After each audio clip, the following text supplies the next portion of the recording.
Hello. Man, I'm lagging on my screen too. Okay. First stream. Okay, looks like we have 4 people right now. So we're probably gonna wait for those of you who are already in chat just for a little bit before we get anything actually started. Oh my god, it's Jennifer. She's actually here. And you have an account. How's your day, Jennifer? I don't know, it's kind of awkward. I don't really know what to do.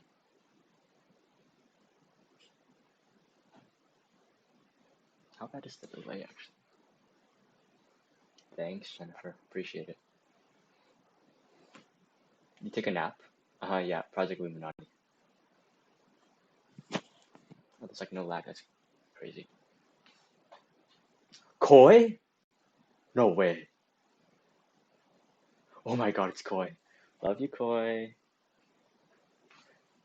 He's giving my hybrid. That's funny. Thanks, Koi. Thanks, Jennifer. This is so fun. Man, I already feel better. I was so stressed about this, Loki. I don't know if anybody else is here, but was so stressed about this stream for the past like 3 hours. Oh, it's Emma too. Oh my god, everybody's here except for the freshmen. This is epic. Oh, Koi. Love you.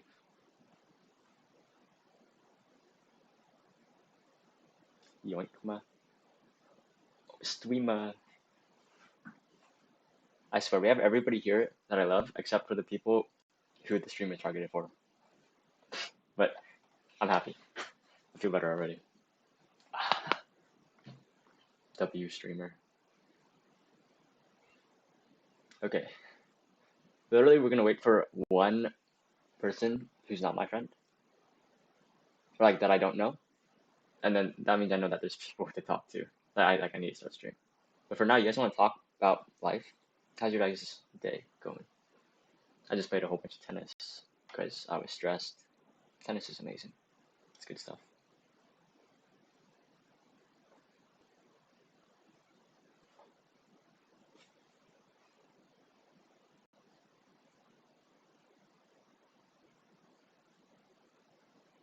Oh, it's Triguwu. I don't think I know who that is. Who would that be? Unless Bex has a new account. I don't think it's Bex.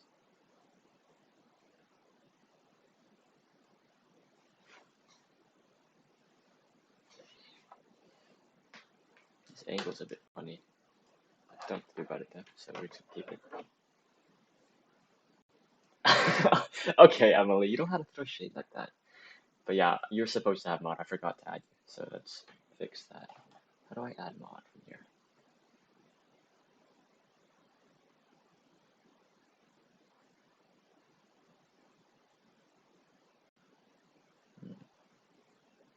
Oh wait, I don't think I can mod.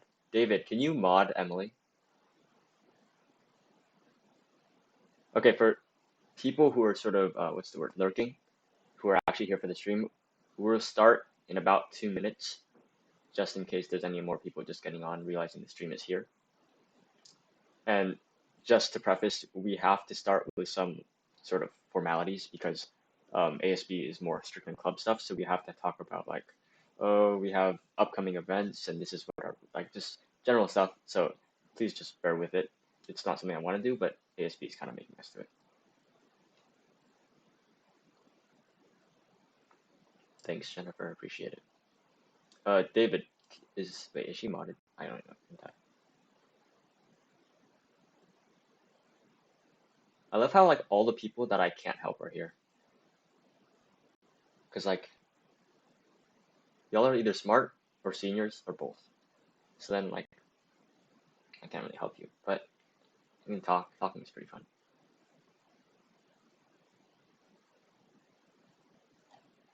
Okay, 1 more minute, we'll start. I don't know if hopefully people are just will come in after the formalities and that just works out perfectly. Okay, thanks, David. Appreciate it.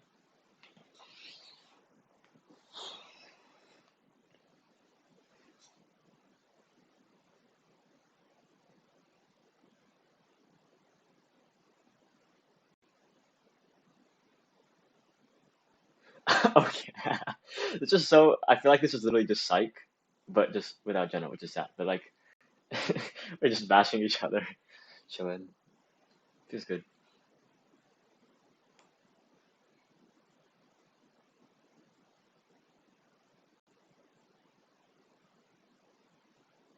Okay, I don't know how many freshmen are here, but if there are any, we're just going to start now because it's been 5 minutes. So, for the purposes of ASB, I call this meeting to order at 6:36 p.m. on, what's today?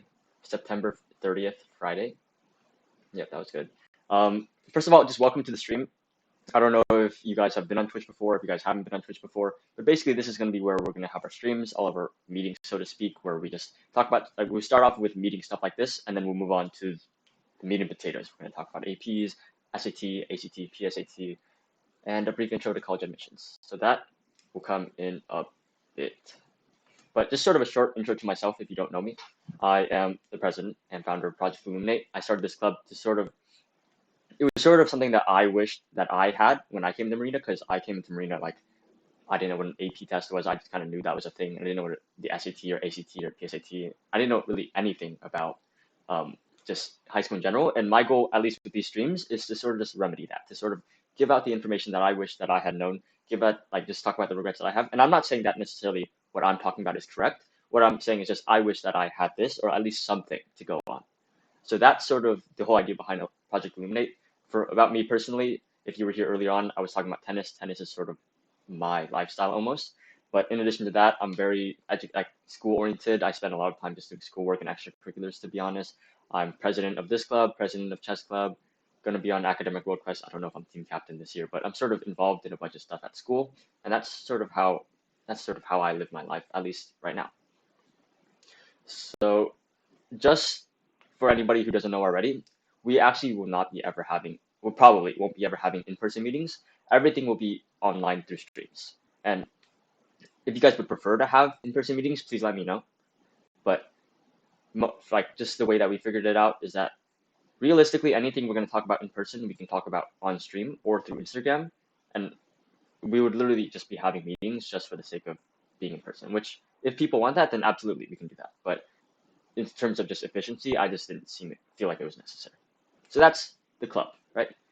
For about the stream. So obviously this is live, right? And the problem with live things is that sometimes you get busy. And what's good about this is that all of this, like the whole thing, is going to be recorded, which means that it's going to turn into something called a VOD, which is a video on demand. It'll be on Twitch for 14 days, but it's really going to be magical is that we're going to be able to take this whole probably hour and a half to 2 hour segment, and we're going to post it on our YouTube channel. You can find our YouTube channel through our link tree. That's going to be in our Instagram bio. That's probably the easiest way to access it. And that way, if you miss on certain parts, or like if your friends want to see the stream later, we'll have the video posted on our YouTube probably by this coming Sunday or Monday, and it'll be timestamps made by David in the chat, secretary, by probably the following Saturday, Sunday, Monday. So yeah, that's the idea of sort of a bot. For those of you who are looking, meaning you're just here but you're not really talking, I would recommend that you get a Twitch, like you make a Twitch account so that you can ask questions, because I think that at least in the past streams, my past experience is that really the whole fun part of the stream, all the value that comes from the streams is literally just the conversations. Like the way that I sort of see the streams is that I'll talk for a while about stuff, and whenever I say something that provokes sort of a conversation, then we can have actual conversations, and that's where the fun happens. That's where the value is added. Otherwise, I'm just sort of monologuing, and to be honest, it's pretty boring because monologuing is always boring. The best lessons are learned when you're not being monologued to. So that's just my advice. Like, please make an account if you're interested in having a conversation, and please chat. At any point in time, you can just ask questions, say stuff, and if I'm in the middle of something, I'll finish my thing and I'll answer the question, talk about stuff. But just ask questions whenever you have them, and I will respond at some point whenever it's most convenient. So yeah, that's sort of the chat side of things. Just some general things, just so that we have stuff to put on the meeting minutes. We do have our stream forum, so if you cannot make it to a stream or you cannot make it to future streams, you can just go to our link tree, go to the stream forum and ask a question, and we'll answer that question. We'll post it as a clip to Instagram, and you'll have your questions answered. That, I think, at least for me, that would be a really valuable thing for me, because I know that sometimes Fridays, I'd say Winston. Winston probably has swim right now. He probably has swim all the time. And if you can't make it to streams, but you have questions, that's the easiest way to get your questions to me or to people that we end up interviewing who have another stream coming in about a week. That'll probably be very valuable. Sending your questions to the stream forum is very valuable in my opinion. Other things, we do have merch. I am wearing merch. This is the OG shirt. Probably the quality's not that bad. Am I in frame? I'm kind of in frame, but it's very nice merch. The quality is a little bit scuffed because it's just so high resolution when we made it, but I do recommend you guys buy it. That link is also in our link tree in our Instagram bio. And now that's sort of everything. I guess also just a recommendation. Seeing my face and me talking, honestly, not the most fun thing. So what I would do, at least this is what I would personally do, is I would just put earbuds in and just kind of do stuff like do like chores, work on homework, or just do other stuff and listen to me in the background. And if something provokes your thoughts, then you can chat. But I honestly, I could not listen, like even look at myself for more than like 2 minutes. Like even now, if you notice, I'm never looking at the camera because then I'll see me and that, no. So I would honestly just put this in the background and do some other stuff. And whenever you have questions, you ask them. And that's how I would do it, at least. That's a recommendation. So now to sort of summarize in advance or to give a preview, the whole point of today's stream is we're going to talk about APs, so like AP courses and the exams. And that's sort of going to be the bulk of today. We're also going to touch on the SAT, PSAT, ACT, so just the standardized testing that colleges tend to touch on. And then we're going to have a very, very, very brief intro to college admissions because I can't say that I know a lot about college admissions, but I know there's certain things that freshmen won't know that I think that I'm pretty confident saying that I know and that are generally correct. So yeah, for the purposes of meeting minutes, I adjourned this meeting at 6:42. Are there any questions yet?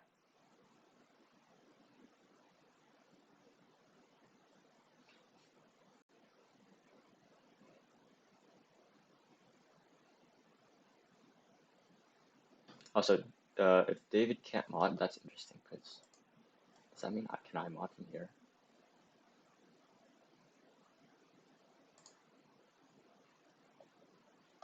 Sorry about the inconvenience here. I can only ban in timeout. It's kind of funny.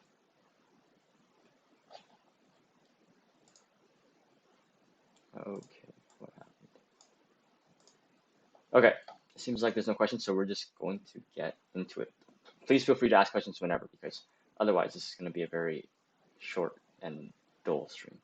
But for the freshmen here, I remember when I went into high school, I didn't take my first AP until sophomore year, but like APs were just like this thing. Like I had no conception of what they were. I just kind of knew they were a thing. And sort of what I want to get into today is to just explain sort of the basics of them. I can't say anything specific because there's so many APs, but I'm going to just go generally over what an AP is. So what is an AP? So the way that most people describe it, it's basically a college level course that you can take, and you take it for the whole year. And at the end of the year, you take an AP exam. And that AP exam gets scored on a scale from 1 to 5. We'll get into the scoring a little bit more later, but it gets scored from 1 to 5. And depending on your score, you can actually, and also depending on which college you're thinking of, you can actually get college credit for that class. And you can also basically save yourself hundreds or even thousands of dollars because college classes can be upwards of $1,000, $2,000 depending on tuition. Like if you think about, let's say, UCI tuition average probably like 14K, divide that into 2 semesters, 7K per semester. Then like each class, if you're taking like, let's say 5 classes, that's over $1,000 per class. AP exams, they are a bit expensive, about a little bit over $100. But if you think about relative to how much it costs for a college class, you're saving yourself a lot of money. So that's sort of the general idea behind an AP class. But that's sort of the spiel that high school teachers give and all that. But what we want to do today is to just get into not the nuances, but to just see the bigger, like everything about APs instead of just that tiny little piece. So let's talk about the benefits of AP classes. So like I said, the whole point is about getting the college credit. And also another benefit is GPA boost because AP courses are weighted, which means that they give a bigger boost to your GPA than a normal class would. So that's like the smaller benefit, but really the main benefit that most people look at is the college credit. So how do you get that college credit? So like I said before, AP exams are scored on a scale of 1 to 5. 5 being the highest, 1 being the lowest. And you can almost think of it as like 5 is an A, 4 is a B, 3 is a C, 2 is a D, 1 is an F. So 5, 4, and 3 are the passing scores. And the way that College Board actually grades it, it's not like traditional school. A 90% is not a 5, and 80% is not necessarily a 4. It can be, but typically it's not. The way that it's actually graded is that College Board they make the test, and then they say, okay, if a college student took this test, what score would, like, let's say somebody who got an A in like psychology in college, what score would they get on the AP psychology exam? And then let's say that was like the AP psychology exam, maybe it's hard. So then they would only get an 80%. So that means 80% or higher on the AP exam is worth a 5, which is the equivalent of an A in a college class. So it's a bit complicated, and to be honest, it's not necessarily important to know this, but the important thing to understand is that you don't have to get a 90% to get a 5 on an exam. Like let's say, like the most extreme cases in AP Physics C, to get a 5 on the AP exam, you literally only need a 56%, about around there, like give or take maybe 4 or 5%, but somewhere between like 50 to like 60% is a 5, the equivalent of an A in calculus-based physics, mechanics. So I think that's actually a really big misconception, at least going in, and that's something that can actually be pretty huge because people can get intimidated by the fact that like because there's a lot of pressure to get a 5 because sure, a 3 is passing, but obviously people want to go for the A's. But to get a 90% on an AP exam, to be honest, I don't even know how possible that is. Like it's really hard. I don't think I've gotten multiple 5s on AP exams, but I don't know if I've gotten very many over 90% accuracy. And to understand that is really important. So that's on scoring. Remember that you guys can just ask questions whenever you have them, and feel free. This is geared towards you. This is not about me just rambling off. This is about you being able to get the knowledge that you want to know, and I'm sort of here to facilitate that. But if you guys don't have questions, I'm just going to keep barreling on, and you guys can just ask questions whenever, even if I'm in the middle of a sentence. So moving on from scoring, we're going on to structure of the AP exam now. So the majority of AP exams follow a very similar structure, which is that you start off with MCQ, which is multiple choice questions, and then you move on to a second segment called free response questions, FRQ. So for the multiple choice questions, like you can think of it as really just a normal test. It's just a lot and hard. And these tests will usually happen in May. Yeah, first 2 weeks of May typically. So for the MCQ, I would say, I'm pretty confident saying this. I would say that every AP exam has MCQ. And I think most of them have FRQ as well. Maybe there's like 1 or 2, but all of them have MCQ and FRQ. For MCQ, you can have, depending on the test, it can be anywhere between like 30 multiple choice questions. So let's say AP Psych, which is a little bit more extreme from multiple choice, 100 multiple choice questions. And usually you get somewhere between 1 to 2 minutes per question. It's on a Scantron, you just fill it in with pencil, and you have a booklet with all the questions. And depending on, let's say the subject, let's say for, I think physics, it's like a minute, 10 seconds. Let's say for like others, it might be like a minute 30, maybe a minute 45 in extreme cases. And it's really just a generic multiple choice thing. You just fill out the Scantron, but really where it varies is the FRQ, the free response questions. So depending on the subject, you're going to have very different things because obviously you're not going to write a full-on essay for math, and you're not going to use like calculators or formulas in history. Maybe you will, but probably not. So typically the maths and sciences for their free response questions, they have a very similar format, which is that you have a word problem, and either you solve it and you show all of your work, you show all the steps, and you get graded. You get points based on you're showing the work, you showing the steps. And so that's like one way. The other way that maths and sciences usually go is there'll be a statement or there'll be something that's there, and then you have to give a response and justify it. So, sorry, I got distracted by the question. I'm going to finish this thought and I'll touch on your question, Justin. But so those are the 2 ways that maths and sciences usually play out. For the arts and humanities, which is like English and then like world languages and then history, I think, and then music. Okay, to be honest, music, I have no clue because I didn't take music and it's really just so disparate from the other APs. So if somebody has taken it, please feel free to share. But let's say for the histories, which is honestly probably the most disparate, which is that For AP Hug is different. AP Hug I did not take, but I'm pretty sure it's just a couple of short answer questions. But for, let's say, AP World History, AP US History, and then AP Self-Study for AP European History, those you have multiple sections within the free response questions. So you're gonna have your short answer questions, which is like you'll have like some sort of prompt that you need to respond to, and it's divided into 3 parts, and each part is like somewhere between like 2 to 5 sentence responses, which is like that seems like a lot if you have multiple of them, but that's short for an AP exam. You'll also have in history, you're gonna have 2 types of essays: long essay questions and document-based questions, LEQ, DBQ. And really the difference between them is that LEQ, you basically have to come up with the thought process, like all of the sources and examples on your own. So like, let's say there's like, oh, explain the impact of the Indian Ocean trade on Portuguese merchants in the 15th century. And you, like for that, you might have to come up with examples in your head to explain the impacts. And that's the long essay question where you don't have sources. Document-based question is basically a synthesis essay where you take all, like you have a prompt, then you take all these sources that they give you and you sort of weave them together to convey your thesis.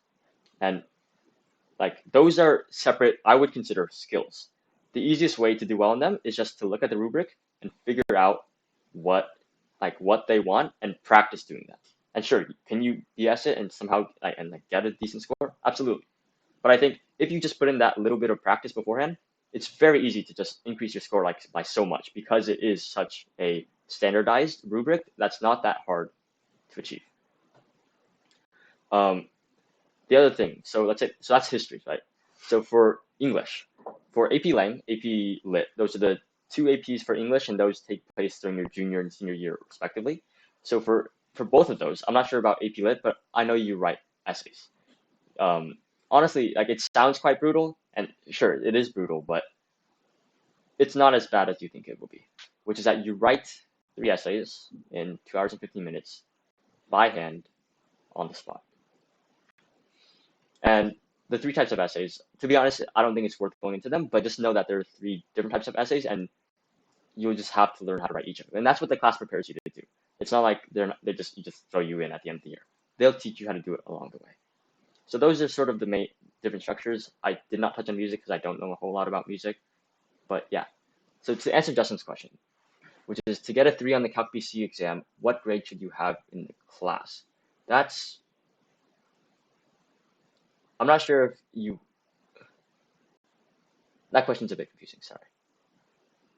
So if you're talking about what I said earlier, which is like the idea of a 3 on an AP exam is the equivalent of a student getting a C in that college class, then it would be like, that would just be a C in the college class. But if you're talking about the actual AP exam itself, I'll just show you guys how I sort of calculate, not really calculate, but just find where the scoring, like the minimum score it is to get a certain score, to get a certain final score on the AP exam.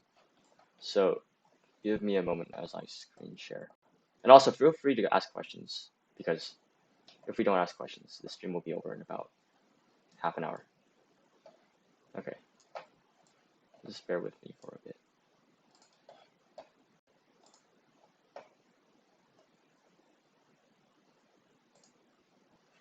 Okay. Let's say, so Calc, right? Maybe Calc BC score. And you're going to go to a very specific website called albert.io. Wow, it's lagging. For Calc, just from memory, for a 5, you only need a 60%, which is actually quite generous because for physics is like a bit harder. Calc, it's not as hard. Nice. I appreciate the sleigh. I'm trying to guess who that would be. Isabel?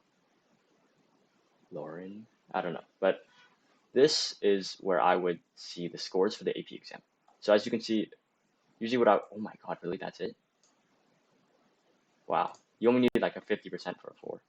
Hi, Jeb. Oh, Jeb sounds so, oh wait, is that Levy?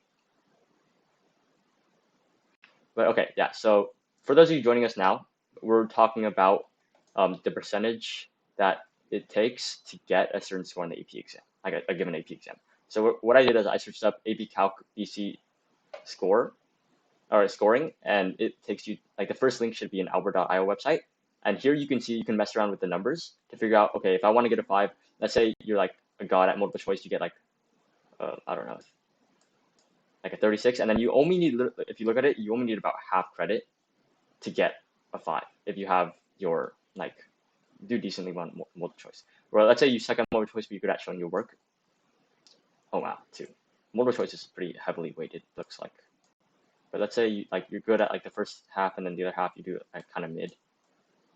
Wow, it's lagging. You like that, and you've got a 4. And you really just gotta mess around with all of the people, like all of the numbers and like scores. So like for me personally, I didn't mess around with this because I was not particularly afraid about AP Calc because I knew that the scoring was the curve was so generous. But let's say for APUSH scoring. So like at the beginning of the year, you probably won't know, but by the end of the year, you're probably going to have an idea of your strengths and weaknesses. And also, I recommend you guys take practice tests once you do start preparing. We can talk about that in a later stream. Let's say for APUSH, right? What I did, I was like, okay, APUSH, I'm pretty I'm multiple choice, by my standards. Obviously, it's different, but let's say 44 out of 55, right? And then short answer questions, I'm also kind of meh. Let's go with this, right? And I wanted to get a 5 in the AP exam. So I was like, okay, if this is sort of my starting point, what do I need to work on? I need to make sure that, like, if MCQ, to be honest, I didn't think I could have done any better. And short answer questions for me, it was kind of a gamble. So what I depended on was doing well on the DBQ, like I talked about before, document-based question, and LEQ. So I was sort of messing with the numbers, and then I'm like this, and then like this, and I realized, okay, this is the setup that I need to go for to get a 5 on my AP exam. And once you get closer to the end of the year, this is sort of the way you would mess around with the numbers and figure out, okay, how am I going to get the score that I want on this AP exam, and then work on it from there. I know, yeah. So, yeah, so what I was talking about before is that for AP exams, you don't, like, the scaling is very, very generous. Typically, for the majority of exams, you only need about 70 to 75%, maybe 80% to get a 5. And 5 is the highest score for those of you who are coming in now. 5 is, you can't get any higher than 5. So it doesn't matter if you got like a perfect score on the AP exam or if you got like 85%. You're still just gonna end up with a 5 for basically every exam. Depends on how the exam is scaled and scored, but in general, College Board is generous with these. And also, to be fair, AP exams are hard. They are not easy. So I remember for AP Physics, right? If you go to, I'm sorry that I'm going on such a tangent here, but I think this is useful.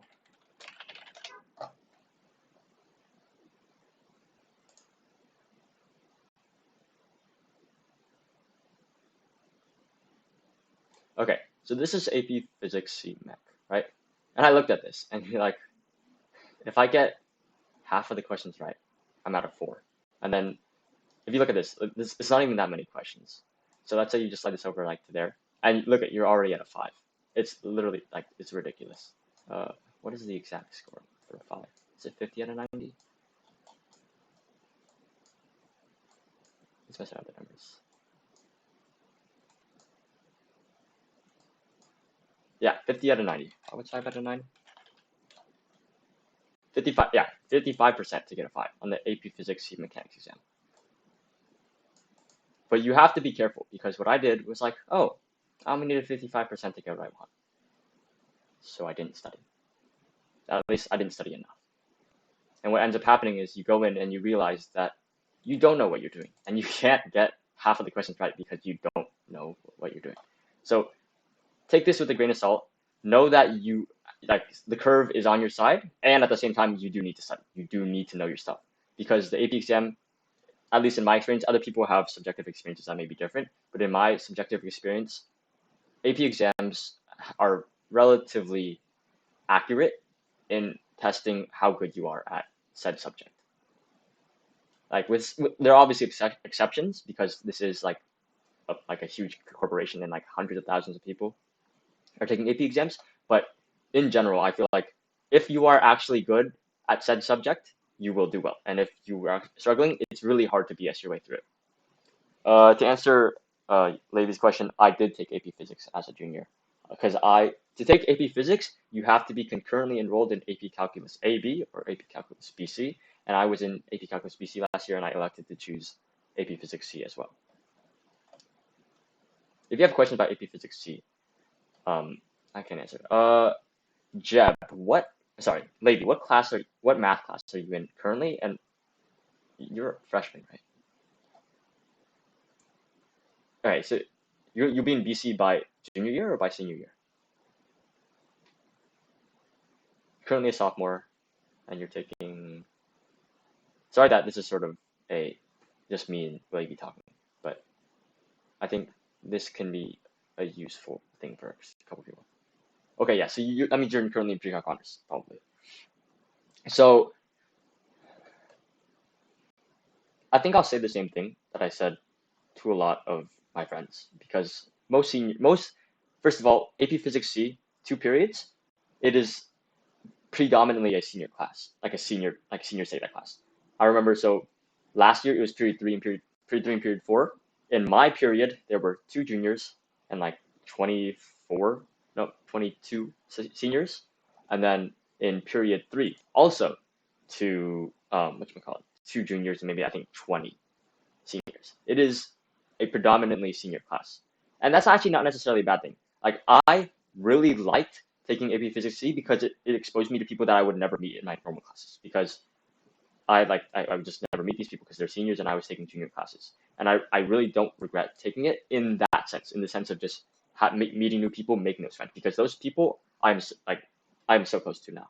Like, I would honestly retake that class just to maintain those connections. But that's probably not the reason you want to take the class. In terms of the class itself, I'd say if you are good at math, then you probably won't do fine in the class itself, because all of the quizzes, all of the tests it's just word problems. That's basically all it is. And if you're good with the word problems, perfect. But there are certain sort of caveats and downsides. So first thing is that in AP Physics C, curve is minimal. It's like if you're already in like the B to A range, it'll be like 2 to 1%. And if you're in like the C to D range, it'll bump you up like a considerable amount, maybe like 5, 6, 7, 8%. But the curve is not that much. Extra credit, I think, is non-existent. I don't think we had any extra credit the whole year. And homework is like at the most, once every 2 weeks, probably closer to like once every 3, 4, 5. And as you get later into the year, once every 6, 7, 8 weeks. Like, it's very little homework. But what that means is that your grade book is very, very small, which means that if you mess up on a quiz, mess up on a test, that's really bad. So you have to be very careful about making very, very few mistakes there. The other thing, this is a statistic that would probably scare a lot of people who haven't heard it before, but last year, the pass rate, meaning a 3, 4, or 5 on the AP exam. And no, like, to get a 3, it's like, I don't even know what it is. Like, I remember it was like a 34%, something like that. What's the lowest for a 3? It's like ridiculously low. Yeah, it's like, okay, 33 out of 9. 32 out of 9. Okay, yeah, you only need a 31 out of 90, which is basically 34% to get a 3 to pass the AP exam. The pass rate for AP Physics C last year was 24%. 1 in 4 people got more than 34% on the AP exam. And to be fair, last year nobody cared. It was people coming out of COVID, seniors who came out of COVID who had like extreme senioritis and did not care about anything. And at the same time, I think that says something. Not necessarily about Zook himself or anything like that. Like, Zook, honestly, he was like a really chill and fun teacher. But like, you have to understand that this exam is hard and fast. Like, for me, the problem was the speed. I just didn't have enough time to figure things out because it was just so ridiculously fast.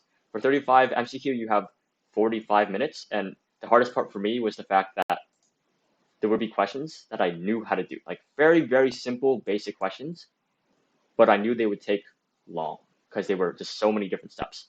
So I had to skip questions I knew how to solve, and go to questions I didn't know how to solve, but I knew that I had a chance of solving, and I had a chance of doing so in a short amount of time. So I tried to do the questions I didn't know how to do. I skipped the questions that I did know how to do, and that's what you do for MCQ. For FRQ, it's even more ridiculous. What I did, I knew how to do part A and part B of number 1. For all of part 1, and for the rest of part 1, like the rest of FRQ number 1, all of FRQ number 2, all of FRQ number 3, I had no idea what I was doing. And so what I did was just wrote down the formulas. Because on FRQs, this is especially relevant in maths and sciences, you're getting multiple points per question. And the way that they sort of do it is like sort of the process to get to the final answer. So you have like, oh, starts off with the correct formula. Oh, gets to the next step like correctly. Oh, gets to the final answer correctly. Oh, 3 points. So you actually don't, if you don't get to the right answer, but you do the steps correctly and you just make a mistake at the very end, you'll still get the majority of the points. And so what I did, and this is what Zook advises, just the teacher of AP Physics, just start down by writing the formulas, because that way you can net like at least some points. And that's exactly what I did. And I got a 4, which, to be honest, I am extremely happy about because I did not deserve that 4. Because to only get like 2 parts of like 4 part, 2 out of 4, 2 out of 5 parts for question 1, and to not get any of the other questions, and to guess on more than half of like the majority of the multiple choice questions, and to still get a 4 in the AP exam is absurd, like absurdly lucky. So yeah, that's like a 15-minute tangent on AP Physics. I think there's something that I didn't cover, but I don't remember. If you have any more questions, I can answer, but I think that's probably better if I get back on track. Sorry to everybody else who did not care about AP Physics.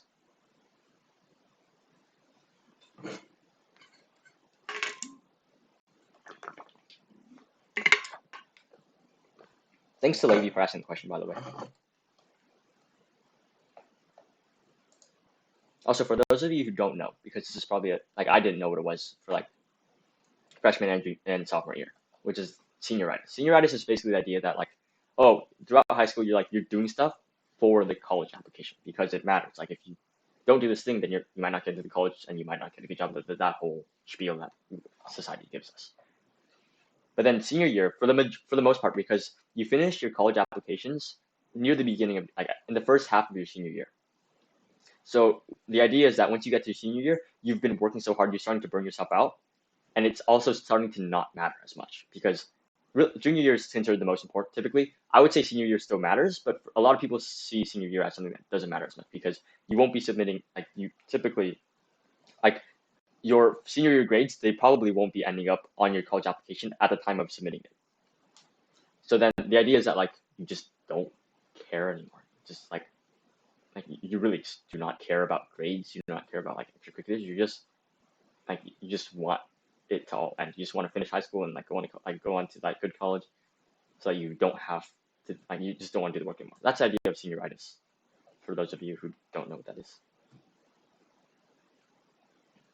But yeah, seems like there's no questions on that. So I'm just gonna go back to APs, and what we're going to move on to now is pricing. I should probably switch scenes.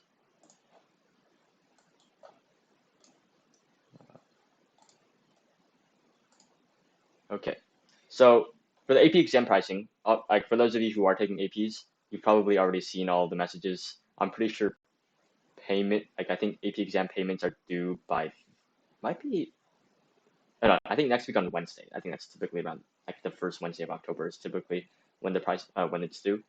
But this year, it's $103, which is, I think, $7 more than it was my freshman year. So like it adjusts with inflation.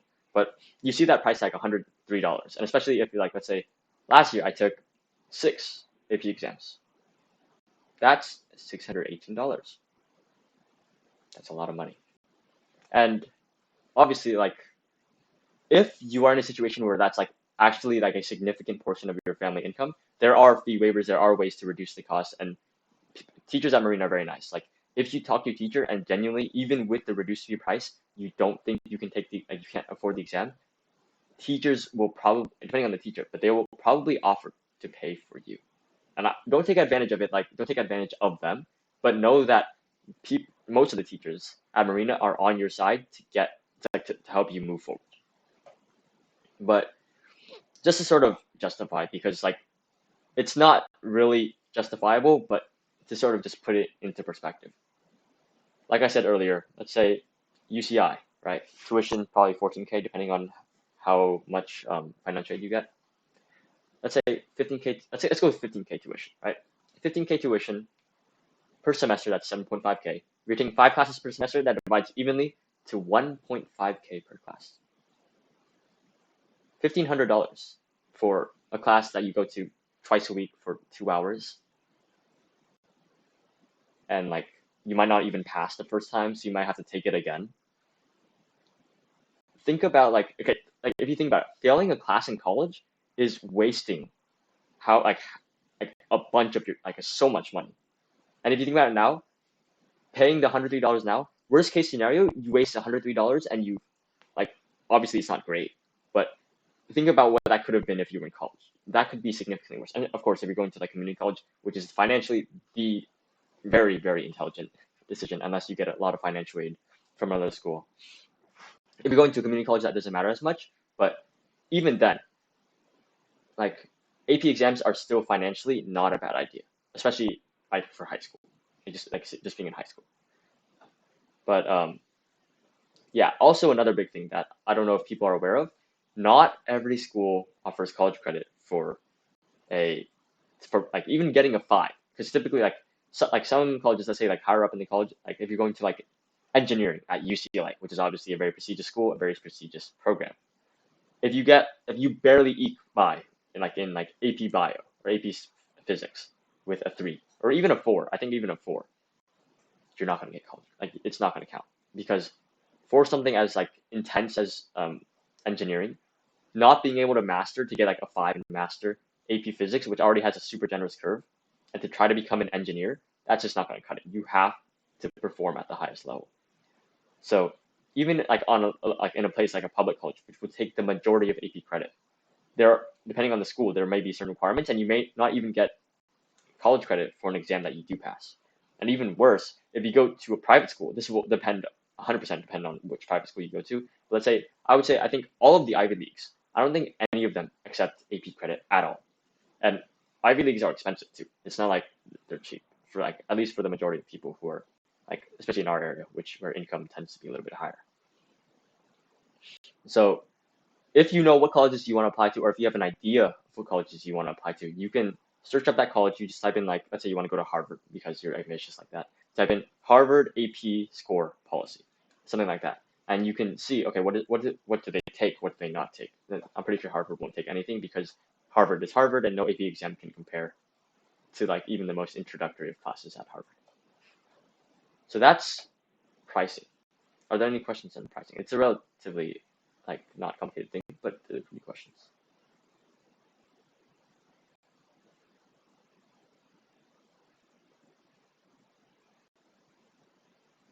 Okay, so that sort of wraps up the main, like the specific segments on AP exams. I'm just gonna give some general advice, that at least stuff that I wish that I had known. So the first thing is that AP exams or AP classes are meant to be college level courses. And sure, you can, like, especially depending on the teacher, you can BS your way through, especially the classes, you can BS your way through a lot of it. But the AP exam, at least in my opinion, really does test your ability with that subject. And some subjects are easier than others. Like some of them you can literally just like cram a couple days before, get all of the terms in your head, take the test, and you get out with like even a 4 or a 5 if you do it right and it's easy enough. But recognize that, especially for stuff, let's say sophomore year, you get loaded on with AP Chem and AP World, and maybe if you're like Jennifer and you're cracked, you take AP Psych and AP Calc AP as well. Those are hard classes, and you can't just slack on them. Sure, if you're like a genius, maybe. If you're like Winston, maybe. But it really is a hard class, and you cannot just slack off. At least that's in my opinion. So maybe it's different for other people, but you can't just slack off. The second thing, and I think this is actually probably the most important thing, which is that AP exams are standardized. What that means is that for a given test and for a given course, there has to be specific, like you have to be taught specific things, and only those things can be on the AP exam. So like, let's say I remember for AP World History, there is a certain set of curriculum that is it's expected that is taught in the course, and they don't test anything outside of that. Like that, let's say like for AP World History, it's only from 1200, like around 1200 current era to the present. So they don't test you on like the Neolithic era. They don't test you on Chaturanga in India. They don't test you on like the rise of Greece. They only test you on the specific curriculum. And also the tests are standardized. So like I said before, like you're gonna have MCQ, and then you're gonna have, oh shoot, is AP World 14? No, AP World. I'm pretty sure AP World is 1200 because it includes the Mongols. Mongols is like it starts in like the 1150s, and then Mongols are gone by I think 1368. The Yuan dynasty gets replaced by the Song dynasty. So I think it does start in, or maybe 1250, but I think it starts earlier than 1400. But yeah, going back to sort of gaming the system, like for AP World, right? There's MCQ, and then the FAQ, there's SAQs, there's LEQs, and there's DBQs. Short answers, long essays, DBQ, document-based questions. And if you, let's say, I think it's probably a good idea to just sort of play it out. So for AP World and actually AP US History as well, we're going to look at the DBQ because that has probably the most gameable system. I did not type that correctly. Oh, they changed it. Why does that look like it's APUSH? This does not look familiar. Interesting. Let's screen share. Okay, can you guys see this? It's a bit small, but yeah. So on the AP, as you can see here, for the DBQ, it's out of the document-based question. It's out of 7 points. And you can very, very quickly rack up a lot of points. Because I remember when we were I was watching a video, and the average national score on the DBQ was like 2.9 points out of 7. Like, and that's like, you think about that, that's ridiculously low. That's like a 3 out of 7. That's like a 40%, 30-something percent. Like, it's really not a good score. But if you look at the actual prompt, it's very, very easy to get these points. To get 1 point, all you have to do is have a thesis that makes sense, and like it's not just something you make up. Like, you just need to have a thesis, and already you have one of the points, and then you get another point if you just put the context of the prompt. Like, let's say you're talking about they're asking about how railroads affected imperialism in the 19th century. Then you can talk about, okay, before like this area of imperialism with the railroads, there was the Industrial Revolution, and the Industrial Revolution allowed for mass production of steel, which allowed for mass production of railroads, which led to this imperialism. Oh, okay. See you, Levi. Good to have you on. But the VOD will be online by Monday on our YouTube channel, so you will be able to see the rest of this if you need to. But just to sort of continue down this thread, you can get basically pretty close to the national average by literally just having your thesis and just some context, like 4 sentences, and you've already, like, you're almost up to the national average. Evidence, 3 points. If you just have 3 documents, you don't even have to say, like, you don't have to like connect it to your argument. You just say, oh, this one talks about railroads, this one talks about Industrial Revolution. You just gotta say what's in it, and you're beating the national average. Like, just by you have your thesis, you talk about the context, and you describe 3 documents. You summarize them in like 1 sentence. 3 points. If you use 6 documents and you support your argument with it, which at least if you're taking like other AP, like honors and AP classes at Marina, it's very easy to do because essays you're like, you always use your evidence to support an argument. That's 4 points. If you use just one piece of evidence, if you just know one piece of evidence outside of what they give you in the documents, you already get 5 points. And if you get 5 points on a DBQ, you're set up to get a 5, or at least a high 4, if not a 5. And if you get down to this part, this is a little bit harder to get, but basically what you do is you take basically the context of the document and you talk about it. And like, now we're sort of getting into the weeds here, but just to sort of recognize that they're all like, it's very easy to just look at the rubric, figure out what you can easily get, and practice getting those points. And you can sort of game the system, because maybe you don't know a whole lot about history, but you can write a thesis. You can write about like 2 sentences of context. You can write like about a document. And even though maybe you don't know a whole lot, knowing that knowing the rubric can help you a lot. And also not knowing the rubric. If you don't know that you have to use 6 documents, and let's say you only use like 5 documents because you don't think the other 2 documents fit, you lose out on a point. Even if it's so simple, but if you know the rubric, you can like have a much better impact on your score. So that's sort of gaming the system. The final thing that I want to talk about is self-studying for APs. This is something that I would say, don't do it unless you know that you have you can motivate yourself, or at least the fear of failure can motivate you, because that's Fear of failure motivates me a lot. And also don't do this for harder classes or like really content heavy classes. I don't recommend that. But basically what you can do, I talked about how you take an AP course, and the AP course like it's supposed to prepare you for the AP exam that you take in May. You are also allowed to take an AP exam for a class that you did not take. And the idea is that you learn all the content, you learn everything on your own. And obviously like that is a full, like what in high school would be a full year of learning. But if you're ambitious enough, but if you want like the college credit for multiple classes and you don't want to pay so much for college stuff, or if like you just want to do it for fun because that's what one of my friends did, it is a thing. So what I did, I personally did this for APUSH, and what I did was I recognized APUSH to be not necessarily the hardest of classes, but it was a very work-heavy class. And I honestly just didn't want to have to deal with that, especially in my junior year, where I was taking on other extracurriculars. So what I did was I took normal US history because that's a requirement to graduate. And about a month before the AP exam, about like early April, I started studying, just cramming. So I don't recommend this for everybody, but for the select people where this is like a thing that's like actually feasible, I read almost the entire, I think chapters 5 or 6 until 28. So that's about maybe 800 pages. I read that in about, no, maybe 1,000 pages. I think about that, maybe like 900 pages. I read that during my spring break. Is that a good use of a spring break? No, but I did that. And then I spent the next couple of weeks just cramming in through videos, cramming in through other sources, just getting that knowledge stuck in my head and organizing it like on paper, in notes, talking out with friends. And it's a lot of work. It's like especially for APUSH, which is so content heavy, which I don't recommend you guys do.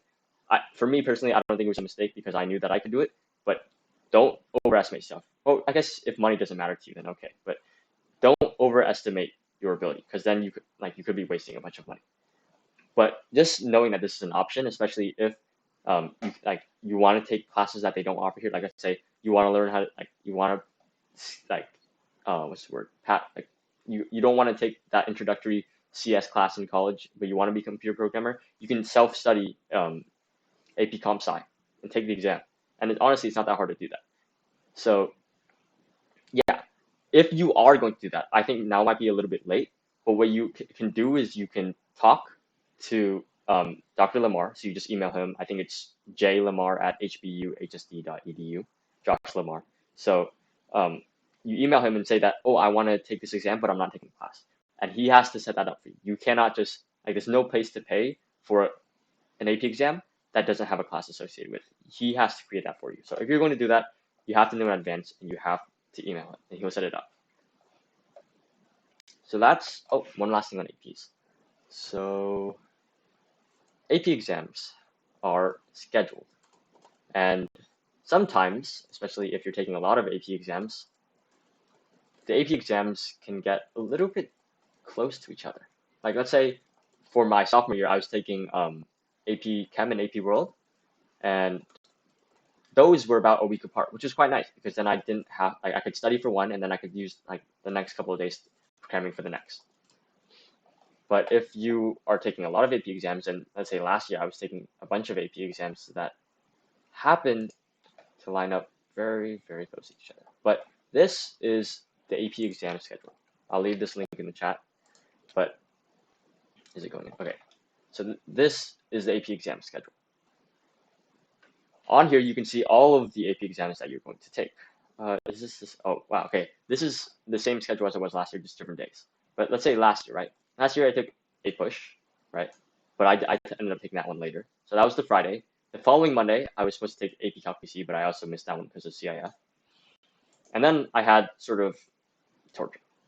I'd wake up, had to be at school by 7:15. I write 3 essays in about 2 hours. And after like a half-hour break, I go on to take AP Physics C Mechanics, which was terrifying because I bombed I just did not know what I was doing. The next day, I wake up, I have to be at school by 7:15 a.m. again. Take AP Spanish. Have to go into that Spanish mindset. And this time I didn't even get a break. I went straight into taking the AP Biology exam. And I don't regret it. I just wish that it wasn't that way, but I don't control that. But just know that it is a very large possibility, especially junior, senior year, when you're taking 3, 4, 5, 6, even 7 AP exams, that your AP exams may stack. Like let's say this year, I have government on Monday, psychology on Tuesday, lit on Wednesday, and then econ and stats on Thursday.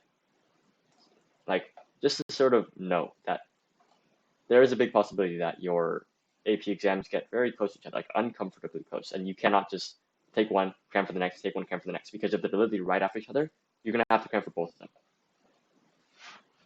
So I think that's all I have for APs. Are there any questions with APs before I move on into standardized testing stuff?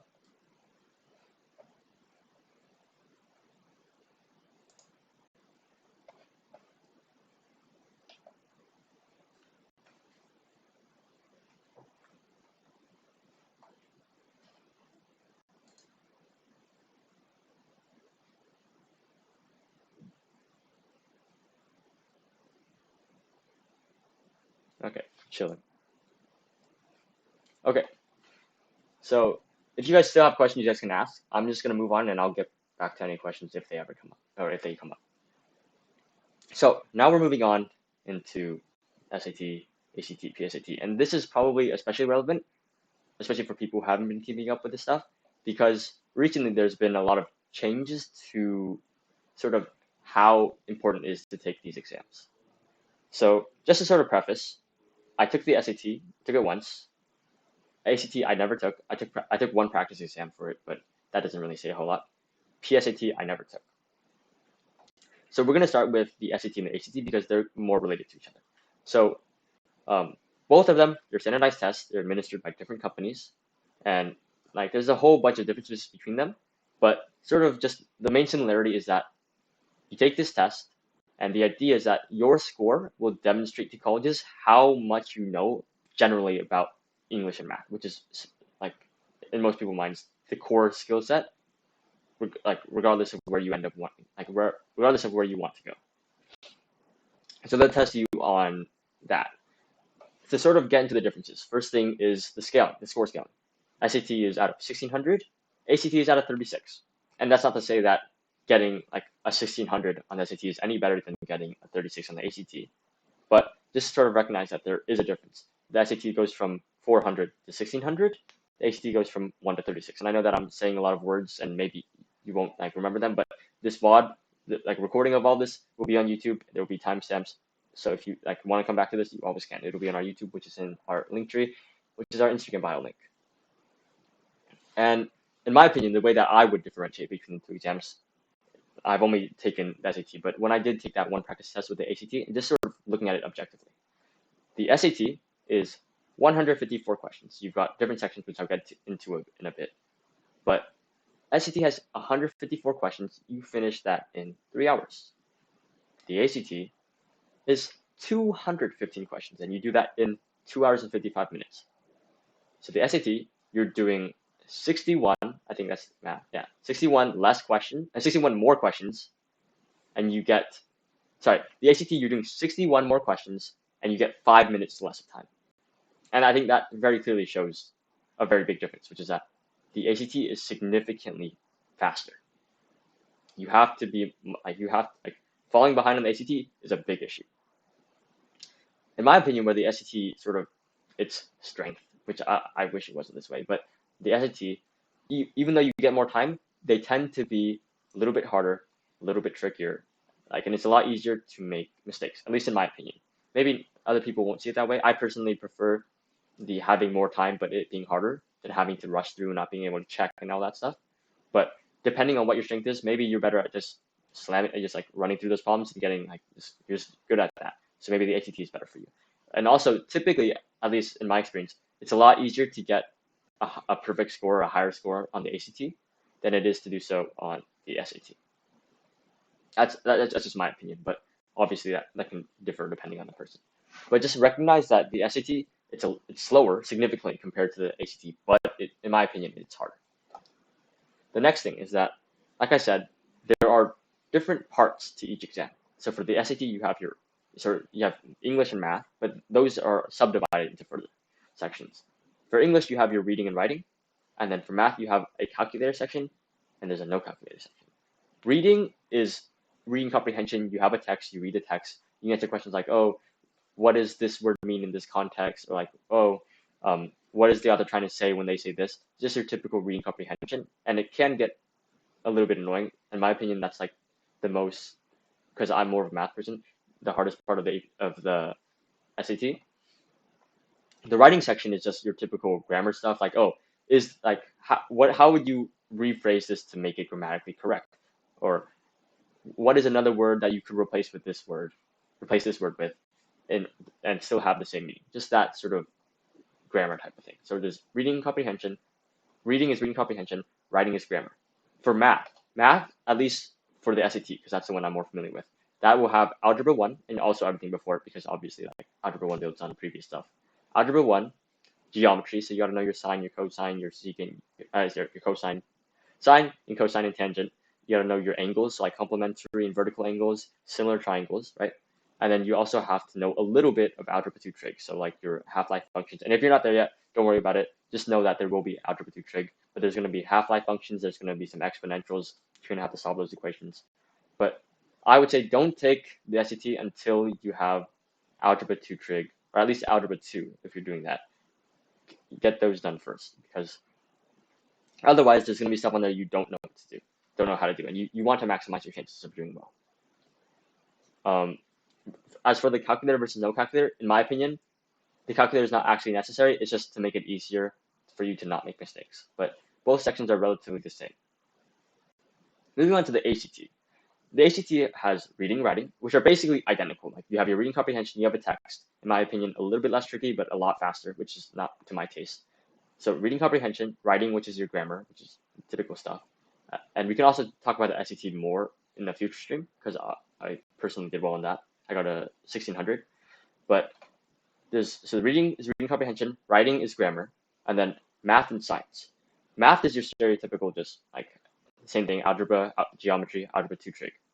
But for science, that's the one where it's like, is there actually science on the SAT? And the answer is like, it's not science in the sense that most people consider. There's no physics really. There's no biology. There might be a little bit of environmental science, but not really. There's no chemistry. What it really is about experiments in laboratories. And really what it is just reading charts, reading graphs, interpreting data. And the SAT also has that. They just have it included as part of the math section, where like you have, let's say, a data set, and like, oh, what's the mean of this data set? And you can use your calculator. And it's not particularly complicated, but you do have to know probability, a little bit of statistics, and it's not anything special. You don't have to be an AP Stats to know this stuff, but there is some data stuff in there. So those are the sections. Finally, just for preparation for these exams, personally, I didn't take the ACT, so I cannot say like definitively what would work best for me on the ACT. But generally, just in general, this is also the case with AP exams for me as well, is, in my opinion, the best way to prepare for a test, to practice for a test, is to take a practice test. And it's kind of obvious, like, okay, if you're taking a test, the best way to practice is just by doing it. And if you can look at the answers, you figure out what you did wrong. And yeah, I would say that's probably the best way to take to practice. And Khan Academy, they actually have a partnership with the College Board, who administers the SAT, and they have 10 previous SAT exams that you can take, like full SAT exams. They give you timers and everything, and they give you the answers. They give you explanations for the correct answers. And that, in my opinion, is the best way to prepare for the SAT. There's also something called the Black Book, which my friend personally found very useful. The Black Book gives you more it's almost like a manual, like a user guide to getting like for the SAT. I personally didn't use it, so I can't personally vouch, but he seemed to like it. So yeah, if you want to learn about the SAT, you can get the Black Book. If you want to practice for the SAT, I would go on Khan Academy, take those practice tests. Are there any questions about SAT and ACT? Just sort of monologuing again.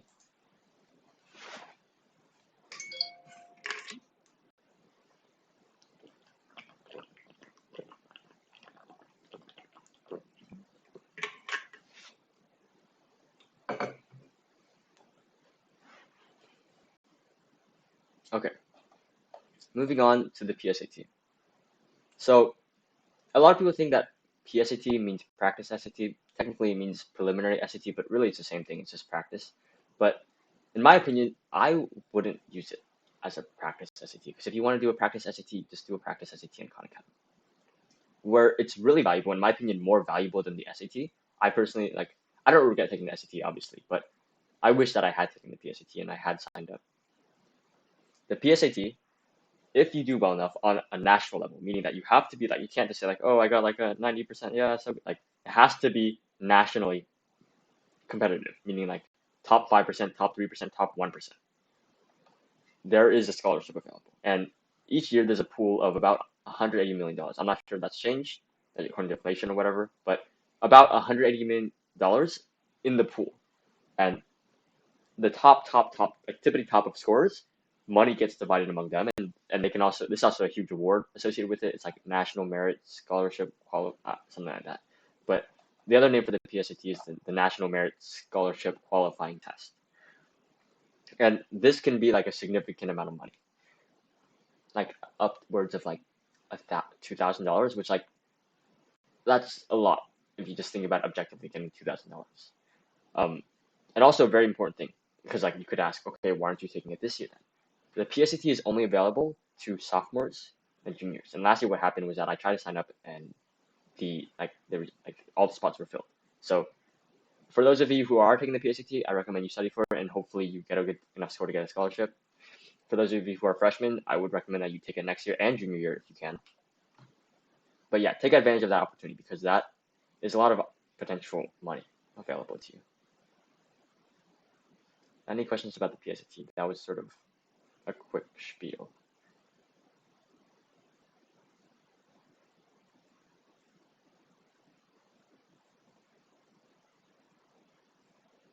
Okay. The next thing, which is probably the most relevant, which is that since around the start of the pandemic, there's been a lot of news about how colleges are moving away from the SAT, from the ACT, from all of this standardized testing, because it favors the wealthy, and it does to a certain degree. Like those, because as I said before, the SAT and the ACT are standardized, which means that they can be gamed. Like it's basically the same type of question, just with different context, different words, and that stuff. So there are like those who can afford SAT tutors, ACT tutors, they're at a significantly better position to do on the exam than those who cannot study, who like don't have access to these tutors who like are super knowledgeable about the exam. So there's been a move away from them, and like the UC system, the Cal State University system, which is like the predominant public schools in California, they don't even take it at all. Like they won't take your score. Even if you got like a really good score, they will not take it. And if you are going to apply to exclusively UCs, CSUs, or just public schools in California, there really is no point in taking these standardized tests unless you want the scholarship through the PSAT, which I recommend. But other schools, the majority of schools, what's happened, including public schools that are out of state, they've switched to something called test optional. What UCs and CSUs, Cal State Universities, what they've switched to are something called test blind, which is they don't consider your tests at all, your test scores. Most schools are test optional, which means that you can submit a score if you want to, but even if you took it and you don't, like, if you don't like your score and you took it, you don't have to submit it. You can choose whether or not you want to submit it. In the past, historically, it's you have to take the SAT or the ACT and you have to submit your score, and that is part of the application process, and it's a significant part actually for in the past. Now, those like the majority of like American universities, it's optional. Some of them have already returned back to required, because that's just their best way of like evaluating on a standardized scale how good you are at the basic English and math skills. But in general, I think, especially because the majority of people, at least that I know, are just applying to UCs, it's not particularly useful to take these tests, because the SAT and the ACT, UCs and Cal States do not take them at all. But I'd say if you aren't sure about where you're applying, like, because I personally, at the time of like, I took it in December 4th last year, I didn't know where I was applying. So I took it because at worst case scenario, like, I just don't use it, which is like, because I just didn't know if I was going to apply to UCs or if I was going to apply to privates. So I just took the test, and I'd say if it's not financially a big issue, and if you're really unsure, I would just take the exam, and maybe you're not going to use it. that's actually okay if you don't care about the money. By the way, the SAT I think is $55, or that might be the ACT, but it's in the range of $40 to $60 for both of the exams. But yeah, I would recommend if you don't know what you're doing, you take the ACT, you take the SAT, and if you know you're just gonna apply to a public school in California, don't take it because it's not really worth it. Are there any questions on all of this? SAT, ACT, PSAT. Also, looks like Bonnie's here, which is nice to see you again, Bonnie.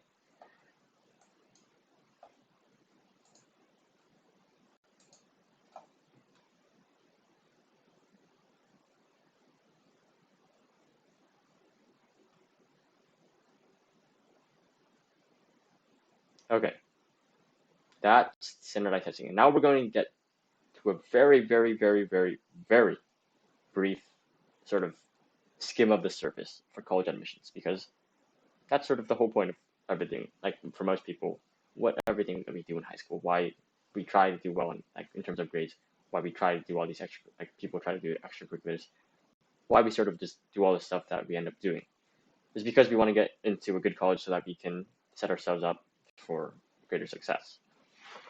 And I want to do a very big disclaimer, which is that I'm a high school senior, and I haven't even done a whole lot of the college application process. I've done very, very little of it. Moreover, even if you talk to a college student, sure, they did the application and they can explain stuff about their application, but they can't actually explain what went through the minds of the admissions officers when they evaluated their application and accepted or denied or rejected them. So what I'm going to get into, and honestly, I'll probably just end up giving my opinions anyway, because I'm just not able to keep my opinions in sometimes, but I'm going to try my best to just stick to what I feel objectively very confident. I feel very confident to say is objectively true. So let's get into it. So typically for applications, you have three main parts, right? You have your academics, so your grades, your transcripts, your AP scores, and all that stuff. Your extracurriculars, and also this would depend if you're going to, like, say, a Cal State, all it is just academics and extracurriculars. But typically, if you're applying to like the bigger schools, like big public schools or like private schools, you have your academics, which is your transcripts, your grades, your AP scores, and your test scores if they accept them. You have your extracurriculars, which also includes things like awards or volunteer work or work experience, literally anything that's not school and is, yeah, basically anything that's not school that you do. And then finally, you have your essays, which that's sort of the idea of more of a holistic, which means like application process where like it includes not just like how well you do in school. It's not just what you do outside of school, but who are you as a person? Do we want this type of person in our school? So those are sort of the three main components. And also there's interviews and there's also letters of recommendation. I sort of group that under the essays because I think the same idea is underlying that, which is that colleges want to see who you are and if this person is the person they want in the college. Like interviews will show like, okay, who is this person actually? If we talk to them, is this person somebody we want? And letters of rec is like, it sort of corroborates all the things that you said in your essay and your interview. So those are the three main components. And I'm not going to go any deeper than that unless you guys have specific questions, and I'll try my best to not give opinions as if they were facts. But if you guys have questions with that, please ask. But sort of as I've gone through sort of the panic and hysteria of figuring out college apps, and what I sort of concluded, this is a subjective conclusion, and it's not objectively true, and this is something that I have come to the conclusion of through my personal experience and to some degree research of other people's opinions. So it's not true necessarily. But the way that I see it is that the best way to put yourself in the best position for college apps is to be the best person you can be. Because when I look at all of the people, because to be fair, these are personas. Like there's no way that this is 100% who they are. But I look at all the people who apply to all like 45 schools and they get into like Ivy Leagues. I look at them. They have good grades. They're like exceptionally well in school. They have like a bunch of extracurriculars. Like they're very, very committed and spend a lot of time doing extracurricular activities that they care about. And they are people who have like not just fun personalities, but also engaging, intellectually curious, driven. Like their personalities are also like the best that they could be. And it's really abstract to say, oh, just be the best version of yourself. But just that's sort of the trend that I've noticed. Because if I go into anything specific, then I'm like, oh, I don't know if this is true. But like I look at all the people who are getting into the good colleges, and like they are just good people. Like good, like they're not necessarily, let's say, morally. If you have like morality is subjective, but in terms of grades, they are good students. In terms of extracurriculars, they are involved and like driven people, and they are also like looking at like trying to make the world a better place. They're trying to work for their community, and that's just sort of the general idea. And the way that I would try to act on this, and this is again personal opinion, subjective, not necessarily true. My opinion, and sort of trying to figure out how to do this, and this is something that I actually regret doing because I regret not doing because I did not really have this sort of subjective understanding that I do now, which is that this is sort of the process that I would use. Grades, grades are important. And I would say they supersede in most cases, unless you're exceptionally talented or exceptionally, like there's something unique about you, in which case this doesn't apply because I'm giving general advice to the general population and it's also subjective. But grades are the most fundamental. If you're like grades, doesn't matter like how good you are, you have to be like grades are like sort of a very basic foot in the door, unless you are exceptionally good at in these other two categories of like personality or in extracurriculars.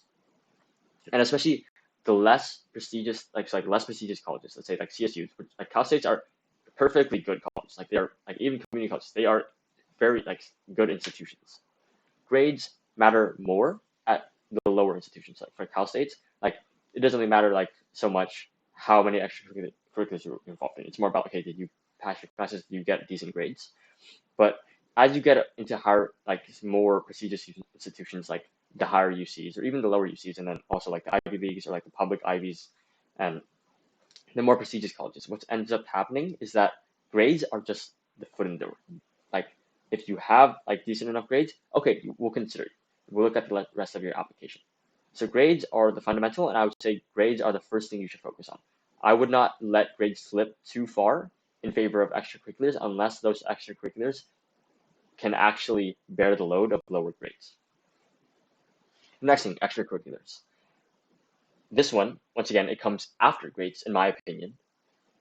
Extracurriculars, what I would do is freshman year, even a little bit of sophomore year, just explore stuff, which for me, it was not as easy to do because COVID.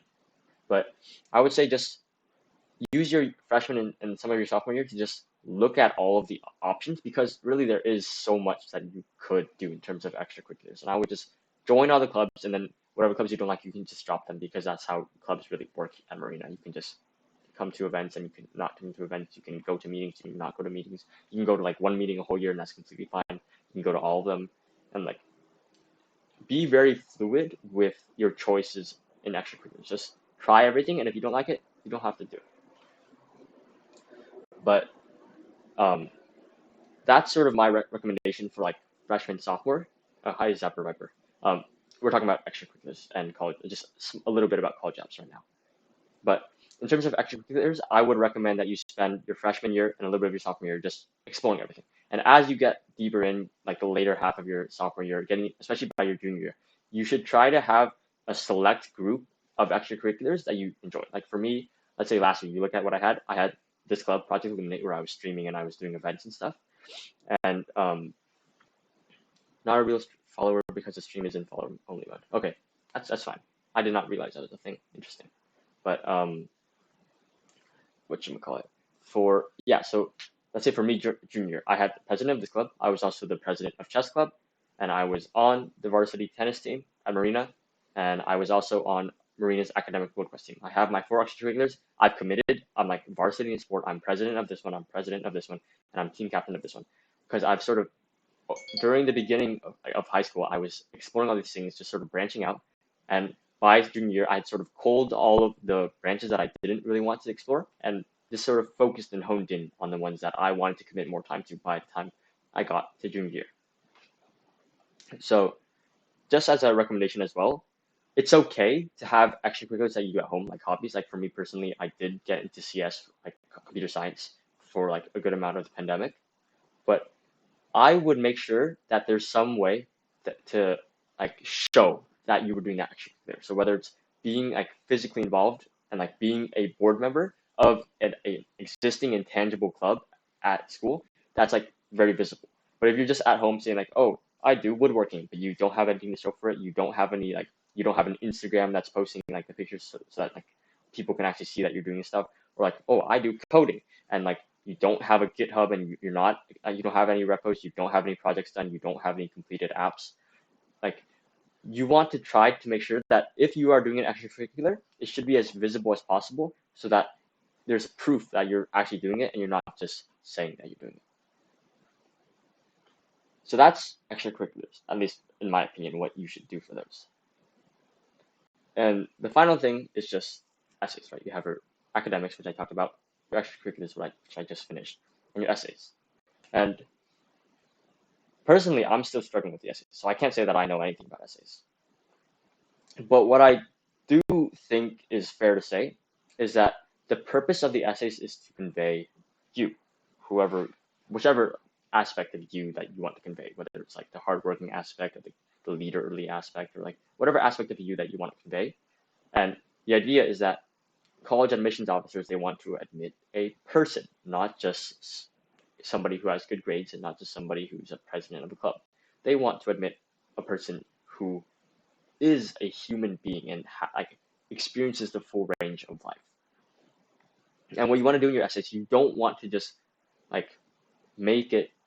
I'm noticing that I'm getting advice here, and it's very important that you recognize that I am not an expert. I'm just giving what I think is like useful and what I wish that I had known, at least at this point in time. I wish I had known, which is like the idea that you want to convey a person, not just a person who does a thing. You don't want to just describe something that happened and not at all have any part of you in it. You want to convey you. That's all I'm going to say about essays, because anything else I say will probably be incomplete or inaccurate. Are there any questions? I know that some people are just coming in now, but this actually wraps up the stream. I'll go over some final things, but that wraps up the actual content of the stream. Are there any questions?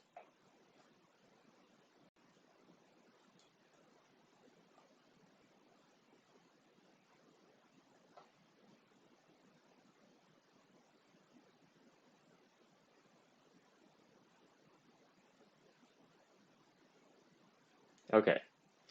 So now just to wrap up, because if there are any questions, please feel free to ask, but I'm just going to wrap up the stream. So I'm Asian. What's my ethnicity? I am full Vietnamese. Both parents are immigrants from Vietnam. Yeah, I'm okay with sharing that. Do I know you personally, Zapper Viper? Like, do you go to Marina, or is there anything like that, or you're just kind of here? I'm just curious. Like, if you don't want to share, it's completely fine.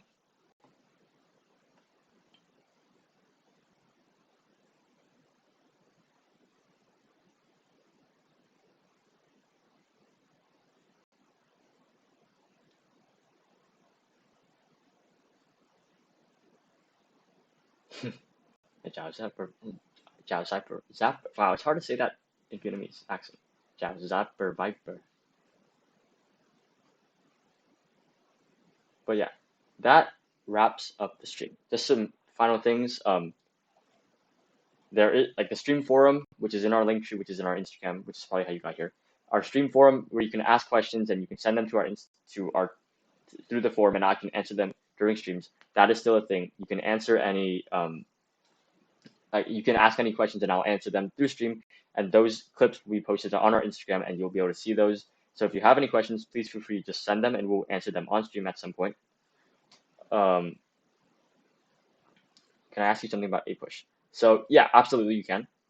The only thing that I would sort of warn you about is that I did not take APUSH. But you can still ask, and I can give advice. Also, if any of my mods, I think all of my mods took APUSH, or almost all of them, they can also answer their questions. Feel free to ask, and I'll just sort of continue down this, and I'll answer if I think I have a valid opinion. So yeah, stream forum, that's also going to be in our link tree. So please feel free to ask any questions if you can't make it to a stream. Also a reminder that this whole stream, the whole entire thing, will be posted on our YouTube channel, which you can find through our Instagram bio. The entire thing will be posted. It will be timestamped by next week around Saturday, Sunday, and that way you can access any parts you think you might have missed, or like you wished you had seen, or you can show clips to your friends if you're interested in that. Also, make sure to follow us on Twitch and Instagram. I think everybody who's in chat is already following us, so that's a huge plus. We'll be having a OG hoodie giveaway. How many followers do we have now? But at 50 followers, we're gonna have a giveaway for our merch. And yeah, that's actually all for today. I'll also answer any questions. New to the stream, I'm also Vietnamese, well, mostly Vietnamese. Interesting, mostly Vietnamese. Are you like 75%, or are you like just like you have like a little bit of something else in you? Oh, hi Jennifer, you're back. Low key, stream was dead the whole time, and then now, as soon as I stopped talking, things are actually pogging. But yeah, cool that Zebra Viber is just here. Cool stuff. I'm annoyed. Okay, this is gonna sound kind of pathetic, but at least without the symbols, maybe with the yao, with the yao, maybe I can understand what you're saying. But I'm gonna be honest. Oh, nói tiếng Anh hả? I don't know what the Gong An. I know speaking. I speak mainly English. I do not speak Vietnamese. I understand Vietnamese to a certain degree, like conversational Vietnamese. I cannot speak it, which is honestly very unfortunate. But yeah, Bonnie. Oh, feel free to let's see. How to study for the quizzes. Okay. Yeah, we're gonna need David and Justin to answer that because I cannot give advice on the quizzes. Quizzes, I don't know, because as somebody who just took normal history, hearing about people like the days that people had Zeman quizzes was just so like, it was like hearing trauma stories from like a war, like war stories. Like it was like people are like so traumatized. People are like talking about it. People are talking before and after. Like, oh my god, I did so bad on this one. 74%, interesting. 74%, 25% English American, 1% Cambodian, and others. Wow, that's actually so cool.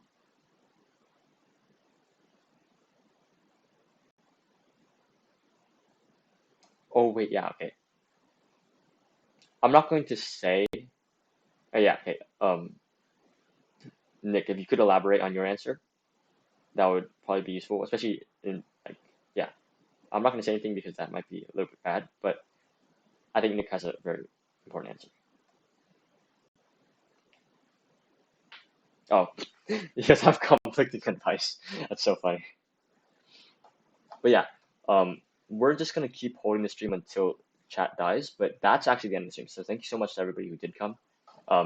David, did you take minutes using the template in the Google Drive, or not Google Drive, or did you just take random? Or you just make your own thing? Because I'm gonna have to submit them, and also there's specific stuff that I wanted in there. Oh, okay, yeah, you did your own thing. Yeah, I heard that Zeman lectures are like very tangential.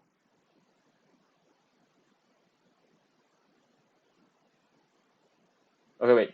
Yeah, okay, so yeah, David. So if you go into our Google Drive, you scroll down like one line, there's gonna be a meeting minutes sort of template. Just make a copy of that, and then format whatever you had in here already and into the template, because I think the template's a lot like that way it's easier. Yeah, that's my bad. I'm not communicating that. Sorry.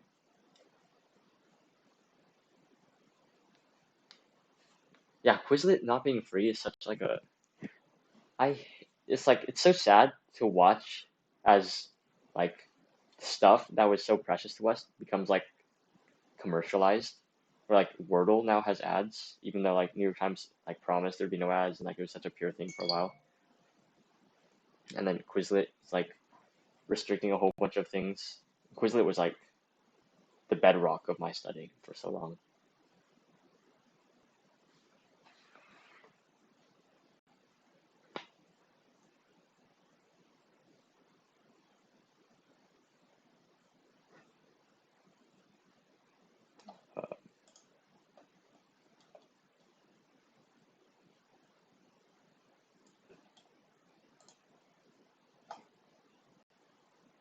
Are there any questions? I'm just gonna chill for a bit because I don't have a whole lot of other stuff to do today. The way I crack my neck. Yeah, that's actually a really good point. It's not a good thing. It's really not. It's not a good thing that I crack my neck the way that, especially the way that I do it. Like I like throw it this way, then I throw it the other way. It makes like a disgusting noise. It's probably not good for me at all. But like I don't know. I hear like a lot of people talk about back problems. Like I know like 5 people who have like straight up scoliosis. Like I don't think scoliosis is supposed to be that common, but like so many people have scoliosis, and a lot of people just in general have back problems. I don't have back problems because this is not. I don't know if this is true necessarily, but it feels like all the tension that should be going to my back ends up in my neck, and that I can crack my neck like every like 30 minutes to an hour, like, and it's gonna be like crack crack like the way that I just did it, and like if you feel like I'm pretty skinny. If you feel my neck muscles, they feel so like tight, like in a bad way, like tense. And my traps also feel really tense, like a lot. Even though I don't do like shrugs or anything. I don't work out traps.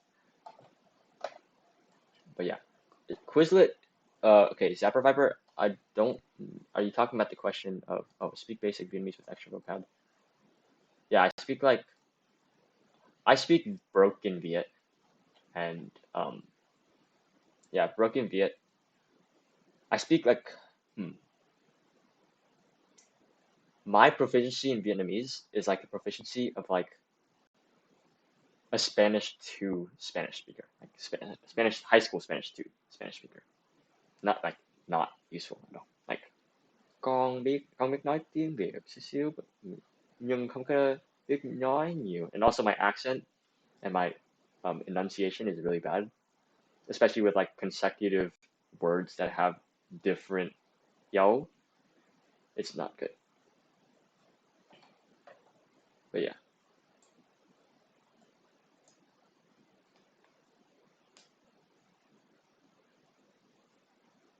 No, okay. The reason why, okay, Spanish is also terrible, but the reason why that sounded good is because I I say that to myself way too much. Like I imagine scenarios where like, because like sometimes I'll go to like a Vietnamese place, and I'm like sometimes people will ask me like, oh, nói tiếng Việt không? And I'll like relay it in my head. I'm like, okay, không biết nói nhiều tiếng Việt nhưng biết nói xíu xíu mà. Like I say that so much that like I can say that reasonably well, but if you were to talk to me, I could understand what you said.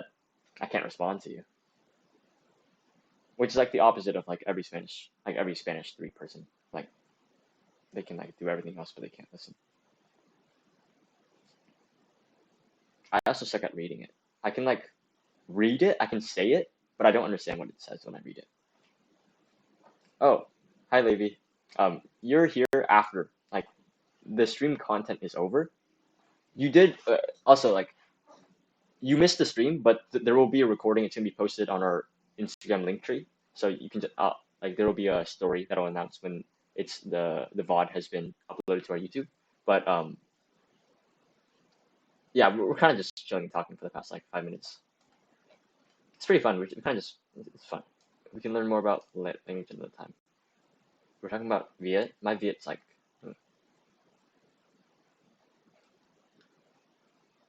Oh yeah, I would really recommend that you get Instagram if you are planning on being involved with clubs in general. Wait, if you're not on Instagram, how did you know about chess? Yeah, you were at chess club. Yeah, how did you know about chess club today? Was it Remind or Discord? Oh, probably never mind. Yeah, Discord. Yeah, I would recommend people get Instagram. Yeah, okay, yeah, dude.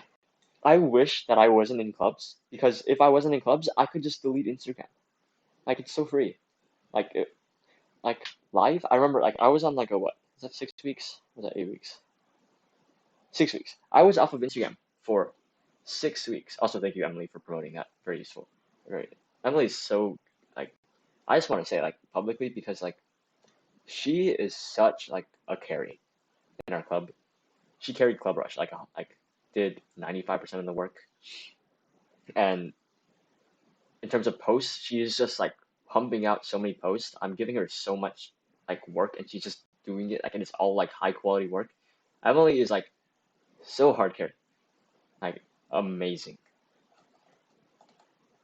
So yeah, I just wanted to say that because I don't think like people know. But I use Instagram on Chromebook. Search like the club on Instagram. You don't need to log in. Okay, so like I can no, I don't use like the thing is like it's not even like I don't get addicted to like checking Instagram posts. I literally only look at DMs and it's still bad. Like that's how bad it is for me. I cannot like I get dopamine hits off of checking Instagram DMs.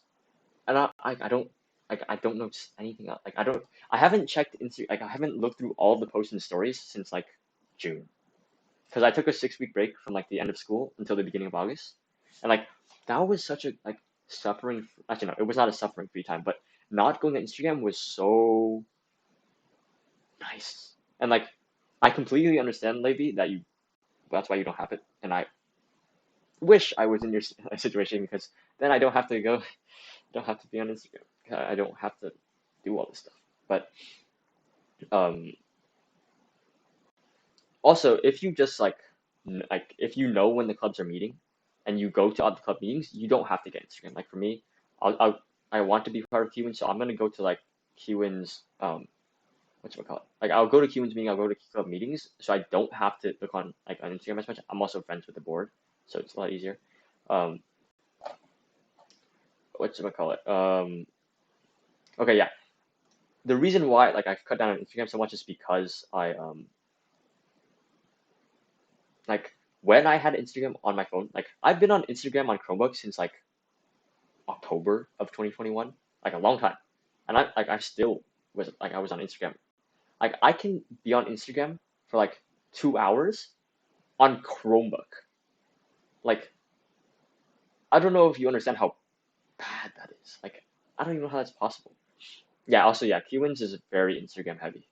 Like they make like beautiful posters, like beautiful whatchamacallit posts. Jennifer's on Qwins.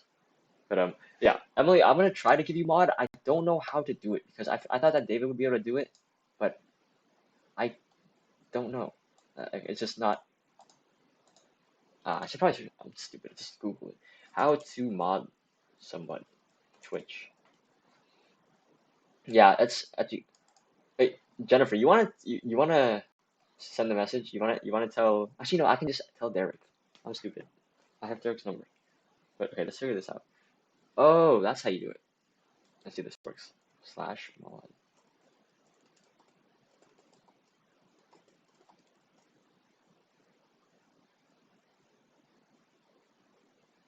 Okay, I think you're mod now. Are you mod?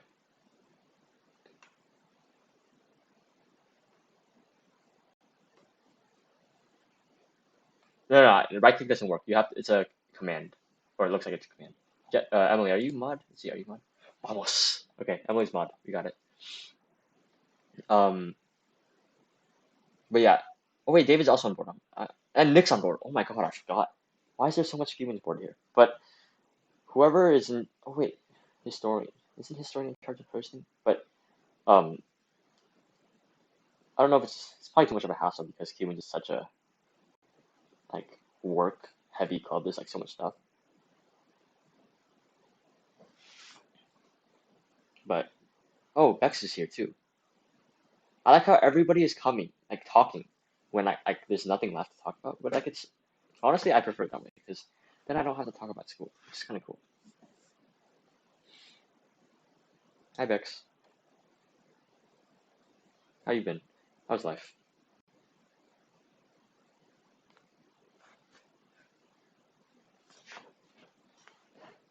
Key Club Slay.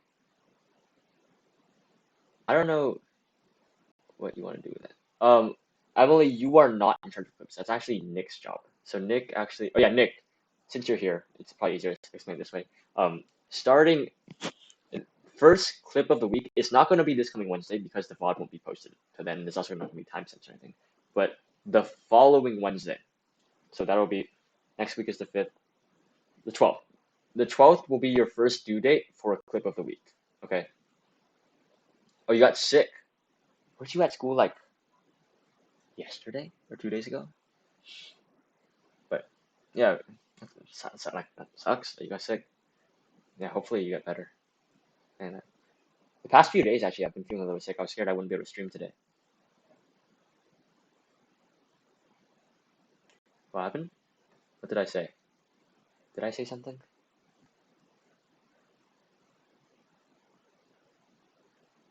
You weren't at school the whole week? Shoot, did we go by that fast? Shoot. Was that really last week? Oh man, my sense of time is so gone. Shoot, that was last week. That was Friday. That was last week on, yeah, last week on Friday was your last day, right? Or is that Thursday? Yeah, Friday, no, Thursday. Thursday was the minimum day. Holy, I thought that was like yesterday. Uh-oh. That's bad. That's really bad.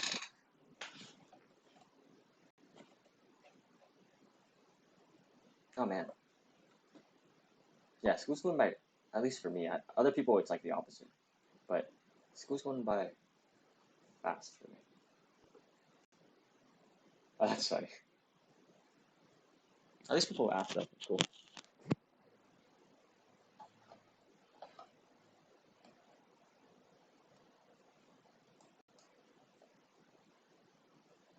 Okay. School. Okay, that's funny because for me, it's always been September, October, and a little bit of November because it's so novel, because it's so new. It goes slow. It goes slow. Yeah, it's all new stuff. I'm doing so much like, and to be fair, even this year I'm doing a lot of new stuff. But once you get to November, like late November, December, January, then it's like I'm just in the rhythm of things. I'm just doing it. The weeks go by like seconds. Like it's just boom, boom, boom, boom, boom. But now it's happening in September. And to be fair, I think I was talking to Mr. Evans about this also. Like for Mr. Evans, school goes by fast until like March, and then with March, by March, like he starts to lose his energy. But for me, like school isn't like school is like I know it's like so nerdy, but like I enjoy school, which is why I'm sad that school's going by so fast for me. But, like I enjoy the majority of stuff at school, and so like that's why when like later on that school gets like it doesn't get slow because I don't hate it. It just goes it's so repetitive for me. I like how Jenna. I can't tell if there is sarcasm like just dripping in that statement or if you're genuinely happy for me. But Vietnamese language kind of originated as a modified Cantonese with some changes. It almost mixed with French, but not as well, but not exactly. Um, I find that actually surprising. Oh, Cantonese. Oh, I thought that said Cambodian. What am I? Okay, Cantonese. That makes a lot of sense because I don't know a lot about the history of Vietnam, but I know that there was influence with China and Vietnam. Oh, wait. Oh, China invaded Vietnam in like under the Song Dynasty? Was it the Song Dynasty? That's kind of late. No, it was way before that. Tang Dynasty. Or Sui Dynasty? It was like, yeah, so there's a lot of Chinese influence in Vietnam, which makes 100% sense because China is like dominant influence. But okay, yeah, Nick, if you have work, that's yeah, it's completely fine. I just make sure that you post it on the Wednesday because the whole point, like that's sort of our thing. Um, School is good until February, and then summer is boring like after. Dude, yeah, same. Summer was like to be fair, I enjoy school, but like I wanted school to start, which is so bizarre. Because like I was burnt out for like the beginning of summer, but like I wanted school to start again because I was just lost my routine. I lost like social activity. I lost like everything because so much of my life is like about school. So summer like really was hard for me, which sounds like so dumb, but like socially, all of my social activity comes through school, which is probably not a good thing because school's gonna be over. But and to be fair, that's changed. It's changing. But like before the summer, like all of my social interaction was through school. So like no school, I did not talk to friends. And like Like other people, they have like church friends, they have like friends from like middle school. I just was not a social person for so long that I just did not have access to that. Cantonese is off-brand Chinese. I mean, yeah, Mandarin's sort of the main brand. Spend my whole summer badminton practice, commissions, art, and work. Oh, what's your job? I didn't know you worked. I like how this is just like a now been a 20-minute conversation about this. But this is fun. This is much more preferable to like dead chat and me talking about whatever. Oh, you're waitress or waiter? But yeah. Wait, where do you? Oh, like that's so cool. Your parents have a restaurant. Didn't you move here like sophomore year or like my sophomore like 2 years ago? That's cool. That's epic. Yeah, you're fine. No, I was like, but yeah, that's really cool. Are you? Biweekly streams is really funny. Huh. You look at last year. School is 10 months. I think I streamed 6 times. I had AP streams, interview with Matthew. No, interview with I think Matthew first, and then interview with Nelly, and then extracurricular stream, and then SAT, Justin interview, Emily interview. 7 months, 7. So I did not stream in June. Did not stream in May. I think I streamed with Emily at the beginning of April. So I did not stream in June, in May, or I didn't stream in October. No, I did stream. Did I? I think Matthew was in. I don't know, but there were 3 months where I did not stream, or 4 months maybe. 4 years ago. Oh, really? Oh, did you transfer to Marina later? Oh no, you were a freshman when I was a sophomore. That makes sense. Oh wow. But yeah, streams this year. So like during the summer when I was sort of making plans for how Illuminate was going to evolve.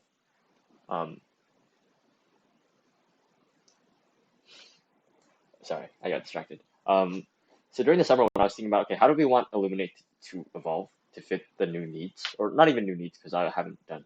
I should probably be asking you guys about stuff. You guys, because I know that bi-weekly streams, that just makes sense, right? Especially like bi-weekly streams and like I was like originally planning monthly streams just depending on my workload. But the real problem is like, okay, you look at today, right? Like probably I shouldn't touch on this because then it's like, oh my god, you just ruined the image of the club. But like nobody talked. Like people talked before the stream and we're talking after the stream. But the 2 hour to 2 hours I spent preparing for the stream, like making this stuff, and also the stress that I've had for the 5 hours beforehand, and also blocking out this time period on a Friday night, all for information that did not seem to honestly go to very many freshmen, if any at all. I can't tell because lurker usernames are not in the chat, but I don't know if bi-weekly means once every 2 weeks. Sorry, but like I first of all, Illuminate is not my only obligation. Secondly, I like having sleep. Like there are people who are like there's a not to name names, but there's people who like don't sleep, and there's like actually a lot of people who don't sleep, and like I don't do that. I know, right? I thought that people would like sleeping. I really thought, but like it's like no. Some people are just like I like school better than sleeping apparently. Like sure, I like school, but I don't I I sleep. Okay, 13 hours. So for me, like I have a weird thing where it's like it doesn't matter if I sleep at like 2 a.m. If like if I can't fall asleep. If I sleep at 2 a.m., I still wake up at like 7. And I don't know why. And to be fair, I have been waking up at like 7 for the past year. Oh, past like 8 months. Or 6 to 7-ish. But I wake up at 6. But the problem is that if I sleep like later than 11, I can very easily see the impact it has on me, mental health, physical performance, emotional, like mental performance, emotional stability, emotional reactivity. It's like very apparent the impact of having no sleep. And like the baseline level of existence like dips. Like baseline my baseline becomes suffering as opposed to being like here. And like I don't want to share that, but like it's like I need sleep, and like I don't sleep 13 hours because I don't get like because I wake up at 6 or 7 anyway, and if they get 13 hours, I gotta sleep at 5 p.m. and I'm not sleepy at 5 p.m. And also, I kind of have to get work done on the weekends because I don't work as much on the weekdays. And Jennifer, about naps, it's okay. I used to nap a lot more, especially during the summer. I napped every day. But my thing with naps is like when I nap, it's like I want to nap for like I'll put like a 20-minute timer, but like I want to nap for like a long time. And the problem with that is that it makes me sleep later. But it doesn't matter if I sleep later, I still wake up at like from 6 to 7:30, no matter what. Which means that I'm getting less. I'm not getting the quality sleep. And then like that's just like let's say before the stream, I really wanted to take a nap because I was super stressed. And I was also super tired because I went super hard in tennis today. And then I wanted to take a nap. And like honestly, I would have taken a nap because today's a stream, so it's like okay, I need to make sure I perform for the stream. But like if it was a normal day, I would want to take a nap. But if I take that nap, if it's after like 3 p.m., if I nap for like half an hour, I sleep like an hour and a half later. I wake up at the same time. I am suffering. I am like I think if the people who were there on the second training day of Viking Voyage, like I think Eho was there, maybe David, maybe and Derek Vu was there. But like I was complaining the whole time. I was such a jerk, such an annoying person. Because I just got like 6 hours of sleep that day because I just could not fall asleep that night because I was stressed. Because I was like worried. Also because I was going through some stuff, I think. But I'm such a like and also when I'm in that mood, I am not a nice person. Like not just like not a nice person to be around, I am not polite anymore. And it's like, no. Also, bye. I didn't see this earlier, but see you, Zapper Fiber. Good to have you here. So yeah, naps. Yeah, it's a no can do. Why are there 15 viewers now? Huh? Oh, 11. 11 viewers. 15. I don't know. Oh, Streamlabs is saying 15. Twitch is saying 11. But I don't know why. Okay, I don't know. I'll take it. This is a W. Yeah, this is a just chatting stream. Overstudying the next day I get ill. How much were you studying? Also, yeah, I do not. Do we want to talk about studying? Because I feel like that's kind of an interesting thing. Do a donathon. That's the funny thing. I don't think you guys can. You guys not donate? I don't know. I've never known how to donate, but like, first of all, don't donate your money because like I appreciate it 100%. I appreciate it, especially like for a club who doesn't have any money. But like I really appreciate it, but I don't like it's sad. Okay, I don't. How do I say this? Like, as I was gonna say, I don't want your money, but then I realized that doesn't sound right. Like, I don't want you to spend and essentially waste in the sense that like, sure, we're going to use your money, and it's gonna be for something that like for the club. We're not gonna just take it, but I think your money would be better used for you. Like, if you were like a billionaire or like a millionaire and you wanted to support us, absolutely. But like, you're I think 16, maybe 15, maybe 17. You're like a teenager with money. Like if you want to support us, you can buy our merch. Like sure, production will get sponsored. That's epic. But yeah, we have merch. Yeah, but if you want to support us, like honestly, we make like somewhere between like $1 to $3 to $4 on that, and that's like because shipping is expensive. But like merch, okay, yeah, I can send that through here. It's through our link tree. I should honestly, yeah, that makes sense. I should link it. I should link it in our link tree, but you're not gonna. If you want, you can order directly. I can probably also send that.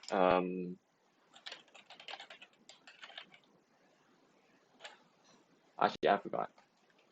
But it's just gonna be a Google form that says order merch, and we'll order it for you, and then from there we'll deliver to you. You just pay us. We'll pay for shipping as well because that's included in the price, and it is a bit expensive, to be honest.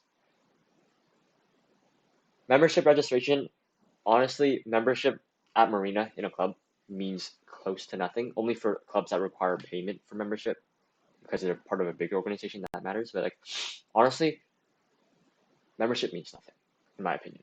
Like, sure, if you want to put in your college apps, you can fill up the form. But really, it's about like, are you going to events? Are you going to meetings? Are you having a good time? Are you making new friends? Like, yeah, in my opinion, membership doesn't mean anything. But for merch ordering, you just fill out the form. We'll buy it for you. If you want to order it directly, there is a way to do that. Let's see if I can remember the link. What is it? Man, okay, let's go to this one. I can send a direct link if you prefer. I personally plan to, not 100%, but okay, I have a chance outside of Cali, but for personal reasons. Do I want to go into those personal reasons? No, not maybe, but not today. But I probably am just staying in state, and I'm mainly applying to UCs. Major, I don't know. Like, if I plan to try to figure out, obviously, like, I'm not gonna figure out what I'm gonna do for the rest of my life in like a couple of weeks or months or days, like days or weeks or months or even years. But like, if I don't figure things out, I'll just stick engineering on there because like safe, financially safe, and I can probably do well in there. And like, but like, it's such a like, you look at my profile, you look like, oh my god, he's so good at math, he's so good at science, he go engineering, he make money. Um, the Easter egg, but engineering is not some like it's not like I've figured it out or I've like explored it as a passion project and then I from there like that's why I chose the career. It's like I don't know what I'm doing, but if you had to look at my profile, you'd probably go into engineering. California is too small. I want to go to G Tech or NYU. I've never heard of G Tech. Maybe that's a different name for a different university, but NYU. NYU is expensive. I'll say that. I think that's fair to say. NYU is a bit expensive. So, off topic, but thoughts on board dares. Board dares, interesting. So, oh yeah, so I was like kind of like about fundraisers this year because like you had to fill out the form and then you had to do all this logistic stuff. But I don't think that counts. Oh, Georgia Tech. I don't know. Okay, so in my personal research, like okay, how do I? Let's go in order. So for board dares, um,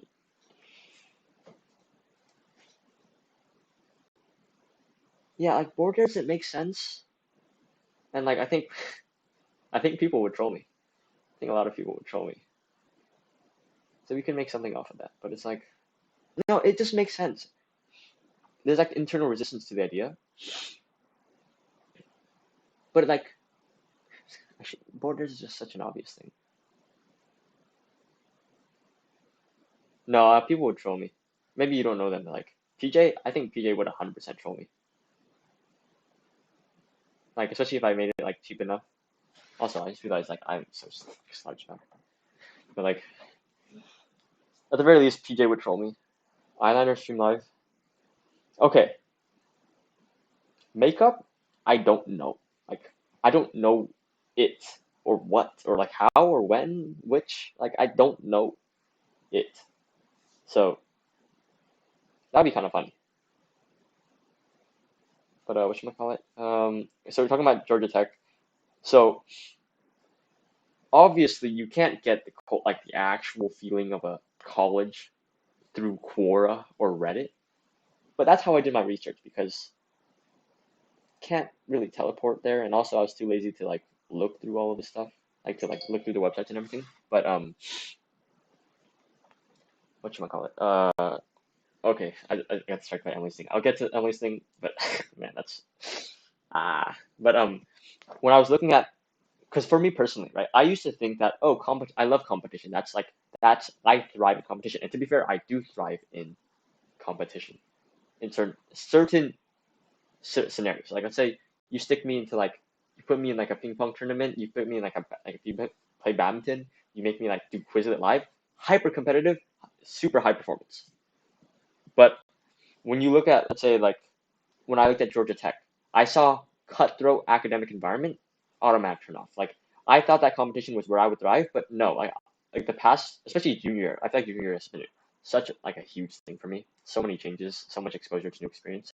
But like I don't want a competitive environment. I don't wish that I went to Fountain Valley or Huntington, even though they have so much more access to bigger extracurricular opportunities, bigger like leadership stuff, and like in general like a much more competitive academic population.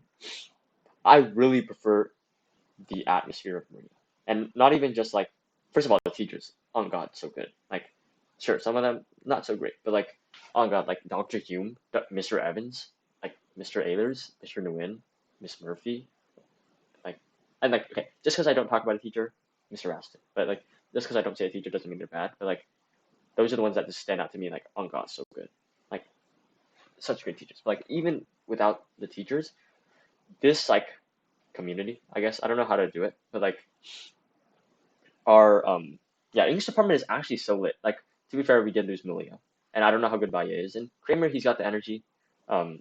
Ras is amazing. Cooper, I didn't have. Don't want to make comments. Yosh, I heard, is like nice. Like from my interactions with her, she seems very, very nice. Like I can't comment on anything else. Evan's such a good teacher.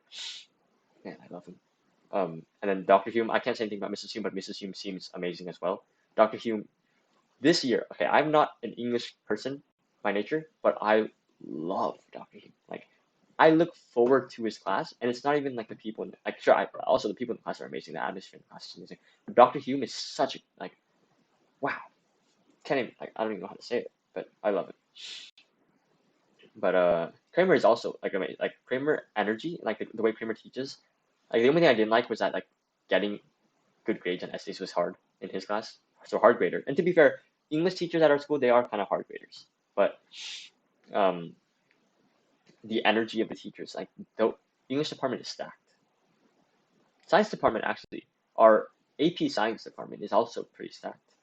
There's not only Marina Teacher of the Year once, not only District Teacher of the Year, Orange County Teacher of the Year. Like, I don't know if this is, let's make sure. But, like, I'm pretty sure there's 3 million, like, the population of Orange County is 3 million people. And I'm sure there's not going to be 3 million teachers. Like, it's a big place. Yeah, 3.17 million in 2020. Orange County is big.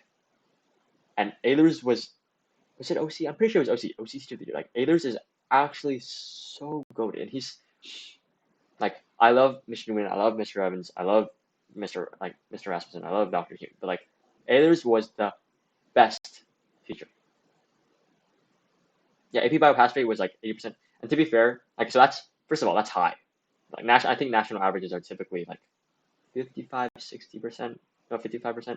But like if you look at, let's say, calculus last year, calc pass rate last year was I think 98, 95. So really high. Sorry, I just realized I just went on a huge tangent and I didn't answer the original question. What was it again? Oh, competition, yeah.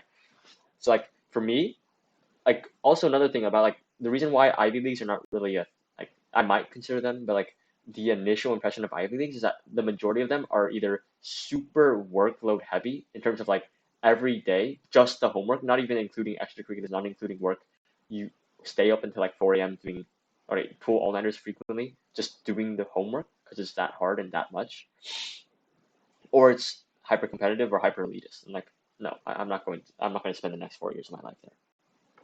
So that's competition. And it's like Georgia Tech, I learned that Georgia Tech was cutthroat competitive, and the curve is based like on your performance relative to your peers. And like if you go to Georgia Tech, those people are going to be smart and good at what they do, and they're going to work hard.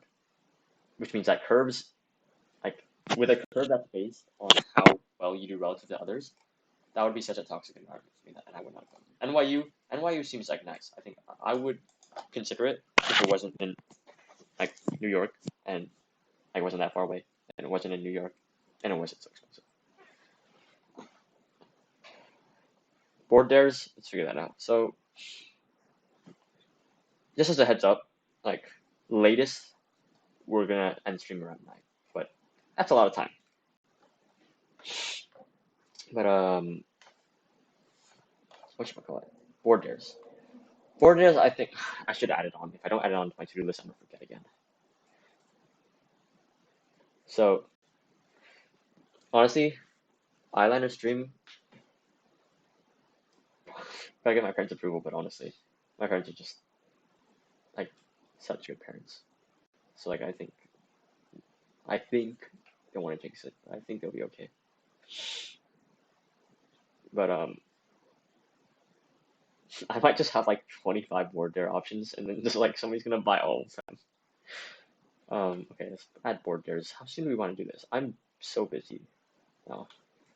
Board dares. Let's start getting them. Oh, I gotta operationalize now. Okay.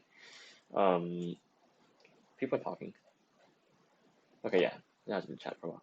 Board dares. So we gotta ask for them. Ask for board. Figure out yours. What else am I doing? Figure out yours. Emily, assign posts. Emily.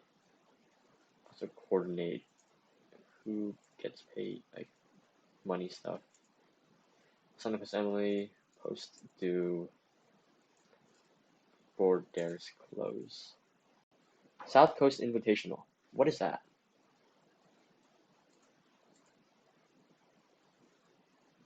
Is that like a, what is that? Oh, me? Am I gonna go?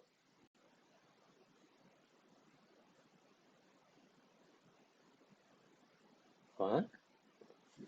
Like, first thing, October 8th, is that a 1? 8? That's a Saturday? I have a, oh, I should probably check that. I have a tennis tournament that weekend, or that Saturday, I think. But, how far away is that? Oh, at Mater Day. How far is Mater Day? Santa Ana, not that far. Like 20 minutes.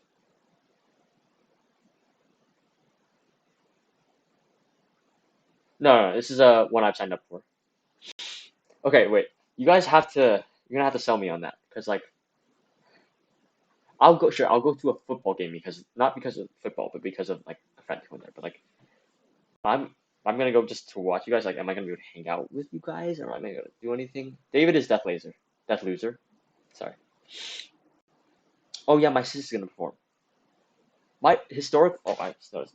Man, I need to. Should I just move this down? I think it's easier if I do that because I'm gonna slouch anyway. But I don't know. Historically, when we've had like performances, my parents have not gone, and part of it is like we've never asked them to go, and typically they assume that like if they come to our performance and we're gonna get subconscious, which is like like that would have been true of like past me, but now it's like well, I kind of want them to go to like my tennis games and her color guard stuff and her orchestra. I want to see her perform at a concert for orchestra. That would be epic. Yeah, I have a younger sister. She's in orchestra. She's in color guard. She went to Cuban's meeting. She went to the Wave meeting. She's like, she's doing things. It's cool. What was I talking? I was going to say something. Oh, I'm getting so I'm ADHD. Like I'm not ADHD. I don't have ADHD, but like my attention is bad. Let's just start off. Board dares. I'm busy this weekend. Monday. Let's figure out board dares in the morning of Monday. I forgot the rest of it. Oh shoot! What did I do? Sister is a freshman. Okay, for the purposes of personal reasons, let's go with that. I'm not going to disclose too much about her. She can disclose it of her own accord. She's probably watching the stream at some point. Last time she did that last year.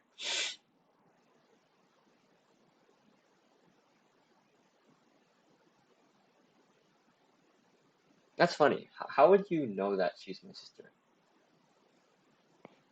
And like, yeah, I don't think that was her because she doesn't have cream. But I don't know. Maybe you did. Why would you? Okay, it's okay. My sister is great. But like, just curious. What is it that makes you want to have a sister, Bex?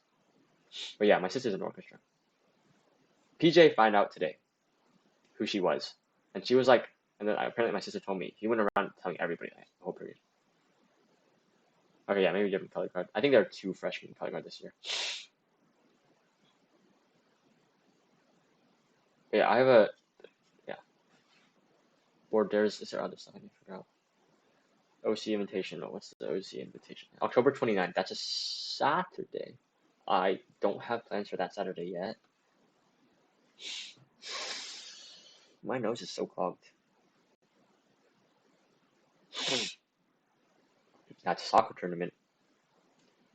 You're gonna have to send me the CSBC band OC Invitational. Yeah, no, bro, for sure. There's no like. You don't even have to answer it. I forgot about the question already. You don't gotta worry about that. Like, this chat. Like, I'm the one who should feel pressure to answer questions. But even then, I don't answer everything. Where is, oh. Okay, yeah. If I'm going to spend time that I could be spending on other stuff, it's gotta be like hanging out with friends. Because if I'm just gonna watch you guys, like, sure, that's cool. I could watch you guys from home.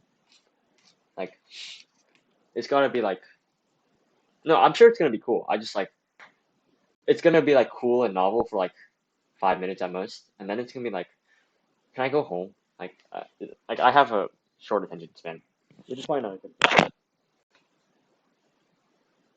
Yeah, I would go for.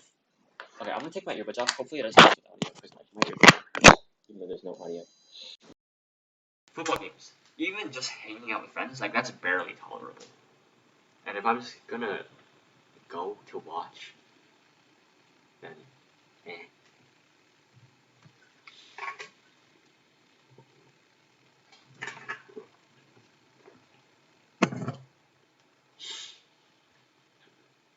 Yeah, I went to the football game that we got destroyed in. Which one was that one? One of us, Huntington. Wow, my nose is so cold. But yeah, I happened to miss your performance because I went to the restroom during intermission. I'm like, oh, it's intermission. But then that was certainly a mistake because then I didn't see. Come down to the front when we come down on the track, dude. Can I do that? Oh wait, you can come to the front of the yeah. Cause okay, I didn't see David. I didn't see Justin. I saw Derek Sprong. I saw Derek Nguyen. I saw Riley Rama because Riley Rama decked out in drum major fit. So oh my god, like he crazy. But yeah. Good job on this stream. I'm gonna head out before I start this. You haven't. Oh, I shouldn't have said that out loud.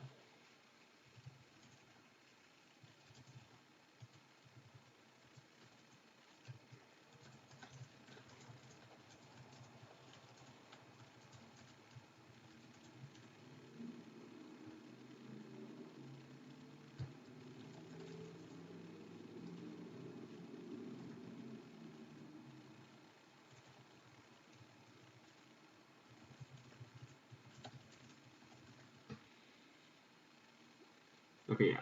I'm kind of just chilling. I have like, cause I have a sleep dependency, so 9 p.m. is probably the latest we end the stream. Or we latest we end the stream. There you go. Like in English. I am in Spanish. Oh, I was in Spanish. I took AP Spanish 4 last year and am not taking AP Spanish 5 this year.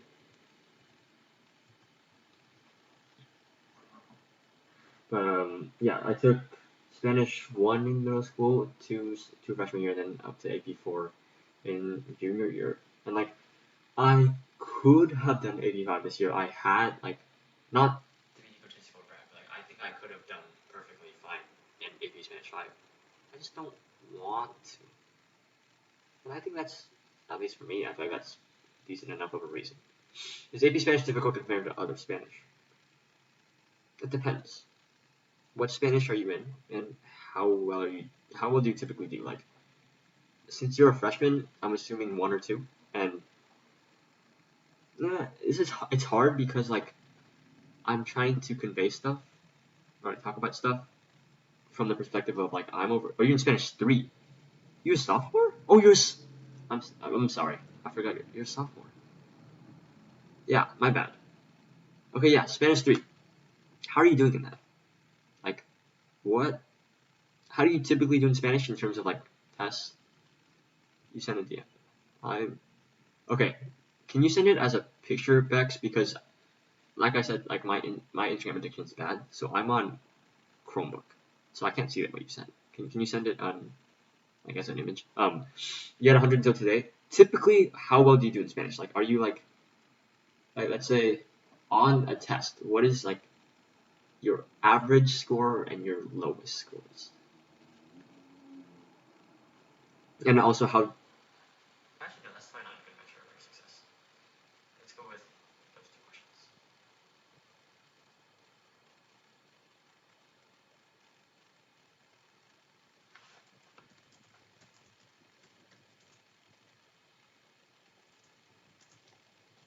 Okay, so I can give my story. Okay, 96 is actually really good. That's a, yeah, that's, oh, last year was a normal year, yeah. That's really good. So I can just explain my experience, and what you're gonna have to recognize is that I am giving this experience independent of knowing your experience, so that I can't say that my experience is applicable to yours, and I'm also not gearing what I'm saying towards yours, but I can give you my experience. So Spanish 1, 2, basically 1 to 3 are like the same. Okay, so 100s on everything and then 77 on quiz. I don't know how much of a fluke the 77 is, so it depends on how much of it's a fluke or actually representative of your ability at that point in time. But Spanish 1 to 3 were kind of like chill. Spanish 3 was online, and that's sort of because last year people who took AP Spanish 4 had taken Spanish 3 online. And the thing about Spanish 3 online was that nobody learned anything except for like a select few people, and I was one of those people who actually cared during the pandemic. So when I went into AP Spanish 4, so in the past I was getting like high 90s on every Spanish thing. I think the lowest I got was probably like low to mid 90. So, okay, yeah, that's 100%. That's fine. That's impressive then, getting a 77. So like, to be honest, Spanish 1 to 3 is just vocab and a little bit of like tenses, like preterite, imperfect. Yeah.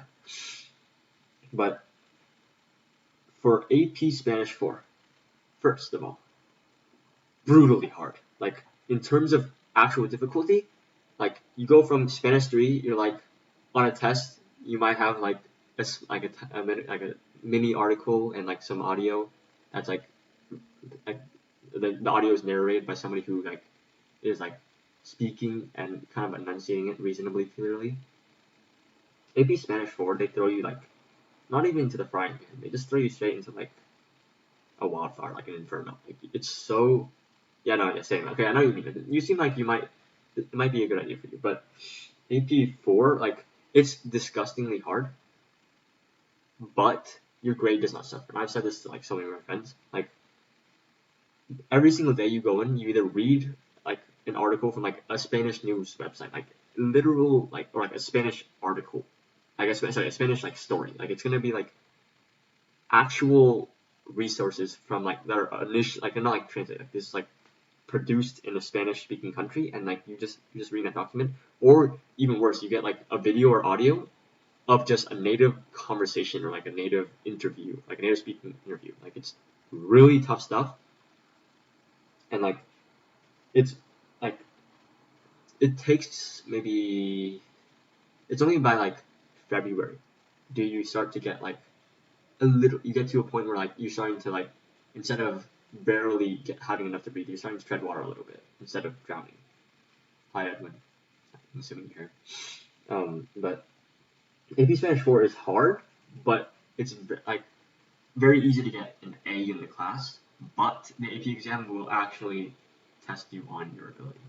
Like I would say amongst the probably, I think 55 to 65 people who took AP Spanish 4 exam, I would say at most 5 to 8 got a 5 on the exam. I personally, Spanish comes to me a little bit easier, and also I still struggled for like the majority of the year, but by the end of the year, my Spanish was good. Like and even now my Spanish, like it's like mi español todavía es bien. No es un problema. Like un problema. But like my Spanish is like good now, and I can like listen and read and understand. And like it's gonna be a struggle for like AP Spanish 4s will be a struggle for like the majority of the time, but your grade remains an A, and eventually if you're putting in the work and you're like when you don't know a word, like at least half the time you're going to word reference and you're learning it and you're going to try to actually learn it, then AP4 you can get a 5 and you can get an A plus. You gotta be studious, so you gotta work hard, and it helps if Spanish isn't too hard for you. But yeah, given the fact that you're good at test taking and you've been doing well in Spanish, I think you do well AP4. AP Korean went.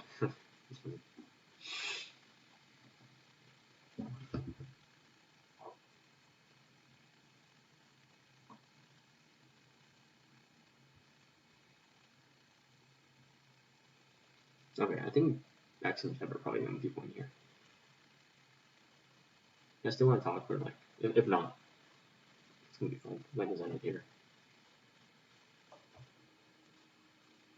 Was it a pop quiz? Why is it so low? Like, I know Spanish. Like, a lot of people don't care about Spanish, and a lot of people aren't good at Spanish.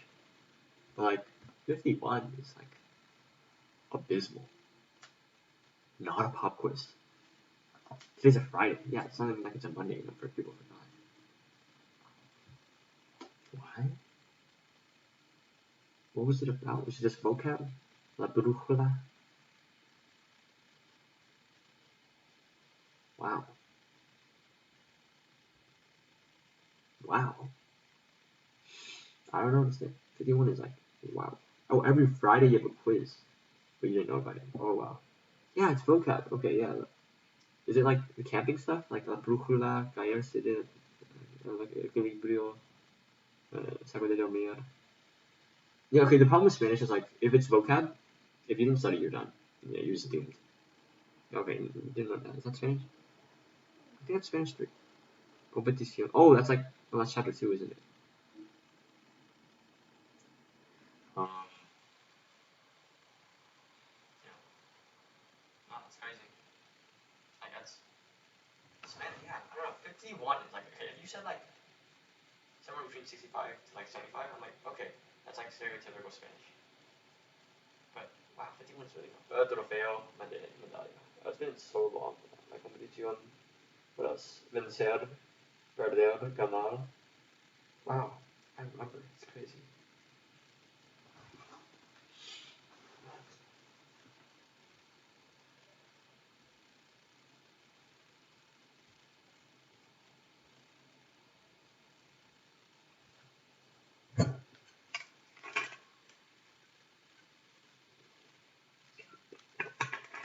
Oh yeah, ganar. That makes sense, yeah. Ganar you didn't.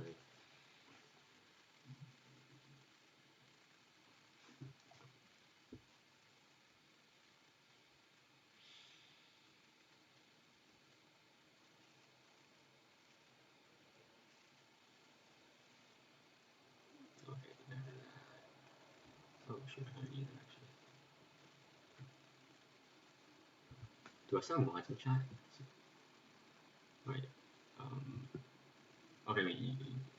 No, that's not meeting.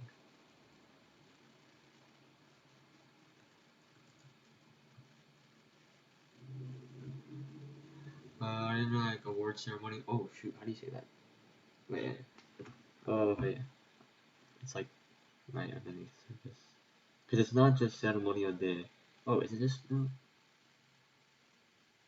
Is it just something the? I don't know how to say it. I forgot. Oh yeah. Wait, David, did you make the new minutes? New meeting minutes? Like the reformatted instead of template? Wait, I forgot how to say word ceremony. Oh my. Oh, something de premios. It's not presentación. I remember I translated it to be presentation. It's not the giving. Not ceremony de premios. No. Something de premios. That sounds familiar.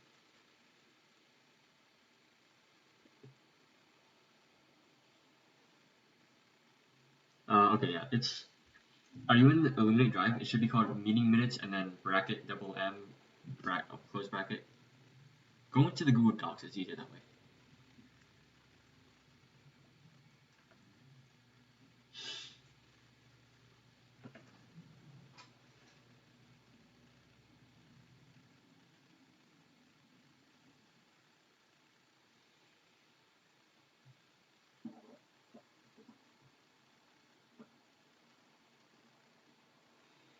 Also, dude, I'm so sorry that you might have to timestamp this there.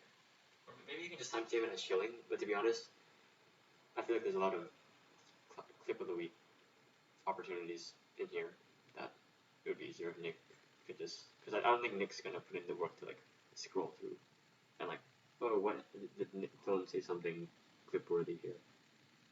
So if you don't want to do that, that's fine. Oh, entrega. Wait, really? Entrega? Is it actually? Entrega doesn't sound.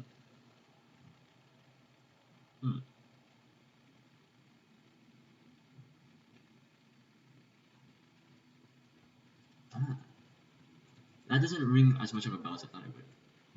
Trying to balance life. How's life? Yeah, honestly, balancing life is like, it's crazy. Like if you think about it, to be fair, there are like adults who don't know how to balance life, and they've had a lot more time than us. So like, I guess if we haven't figured it out yet, it's not as bad, is it? Award ceremony. Award ceremony. Award ceremony. It isn't. Oh, interesting. Entrega. Why did I forget what entrega means? What? It's not entrance. Oh, it's submission. Entregar is to submit, right? Submission. Yeah, that's like the opposite of what you meant. Do you think the Institute of Science is a non-native speaker? Do you think it has academic capability? Oh yeah. Oh my God. Flip grids. Spanish speak flip grids. Those were like, everybody just like had a script that they just read off of, and they just tried to make it seem like they didn't read off the script, but it was painfully obvious that they were. As the year, at first, I started with scripts in Spanish, and then like a third of the way into the year, I started doing scripts in English, and I practiced conjugating and translating. And then, actually no, I always did, and I just did that for the rest of the year. Just having English scripts. Sometimes I would just have, like once my Spanish got good enough, I would just type in English topics. It's like, oh, I just want to say this general idea, and then I would just do it. Yeah. Back off from reading. Okay, yeah, so answering Bex's question. So like, so inherently, because I'm assuming you're still going into comp sci, inherently just seeing, inherently just seeing two social sciences, and like seeing that you, because like the thing is that without the essays, they don't know that you're not a native speaker. They don't know that you've necessarily, like, they don't really know anything about that. So that would be where your essays come in, and I think that's probably where you can really let that shine. And if there was real difficulty in there, then you can absolutely include it. And I think that's actually like a really good topic to include as somebody who does not know how to write college essays. So take this with like a notion of salt. Man, I feel like my voice is so nasal because I can't breathe through my nose. But like the way that I would look at it is like, how would I look at it? Actually, that's a good question. Yeah, actually, that would make sense. Yeah, Mrs. Yu, I should probably, that's a resource that I did not take advantage of at all. And like, I don't mean to like, that makes it sound like I'm taking advantage of her, but like, I just honestly didn't even know that she existed for a long time. So I think it's good that you like got that.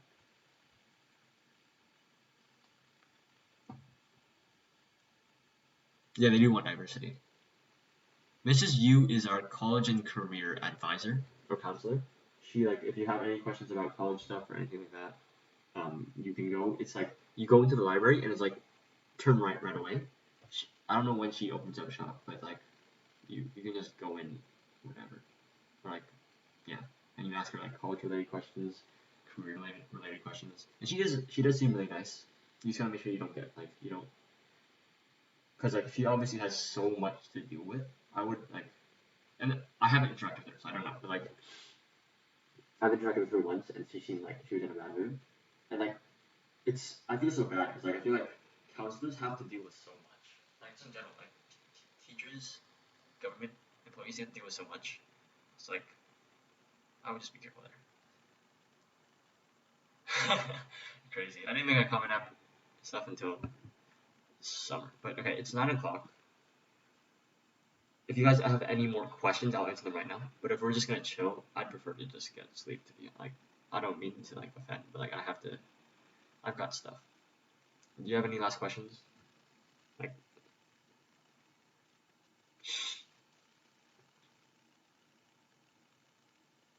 yes, Mrs. Yu is a great room in the library. Being a foreigner, yeah, especially being like not just like your typical Chinese, Vietnamese, so especially those.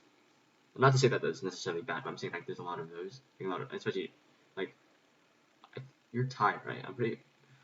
I really hope I did not just guess wrong or did not remember it incorrectly, but you're Thai, if I'm remembering correctly, and that is like a very okay, yeah, Thai. So if you're Thai, then I think that's already like such an uncommon thing to apply to an American school that it's already plenty, and you just want to focus, make your academics strong, get involved with stuff that you care about, and you're already doing that, so you're on a good track.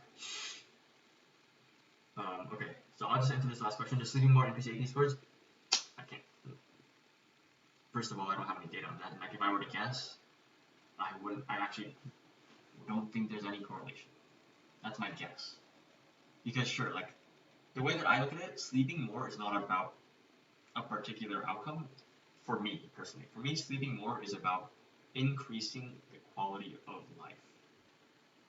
And the reason why I think that matters is because for me personally, the way I see myself is like I'm like a fragile person. So like, let's say if it's too hot, too cold, my performance drops dramatically. If I'm sweating, my performance drops dramatically. If I'm like worried about something, my performance drops. Like I am not good at performing in suboptimal conditions. So like if I'm slightly in pain, that messes up with my attention so much that I can't perform properly.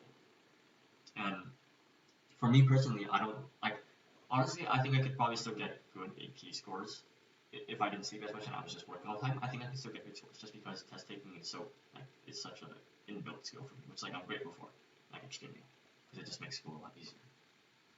But the choice to choose quality of life over outcomes is like, for a lot of people it's a hard one. For me personally, it's easier because I have such low pain tolerance, and my family environment is like so stable and supportive.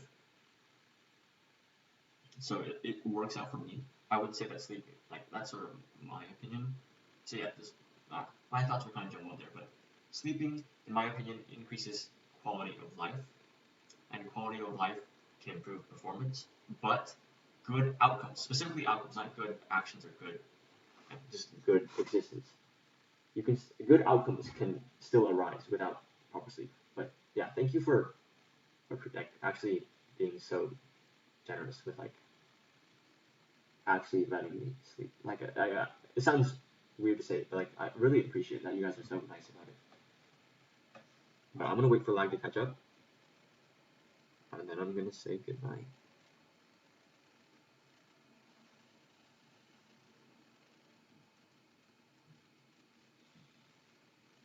Okay, lag has caught up for the most part to that part. Good night to everybody who's been here. I don't know how many people we've had. David, if you could just keep track, I don't know if you made it out, but David, could you just keep track of, like, I think our peak member count, because we're going to go off of that.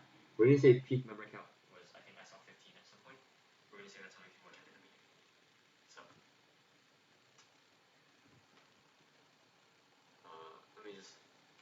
I'm assuming everybody else is left, just mods left. Did you make maintenance? For some reason, I'm not seeing the new ones. Unless you made a copy not in the club email. Yep, just mods. Yep. Yeah. Babe, you're such a cool guy. You're just like chilling here with me, like you don't even know me. It's just that you just happened to be at back to school night. I happened to be there. It's so cool. And now you're in chess.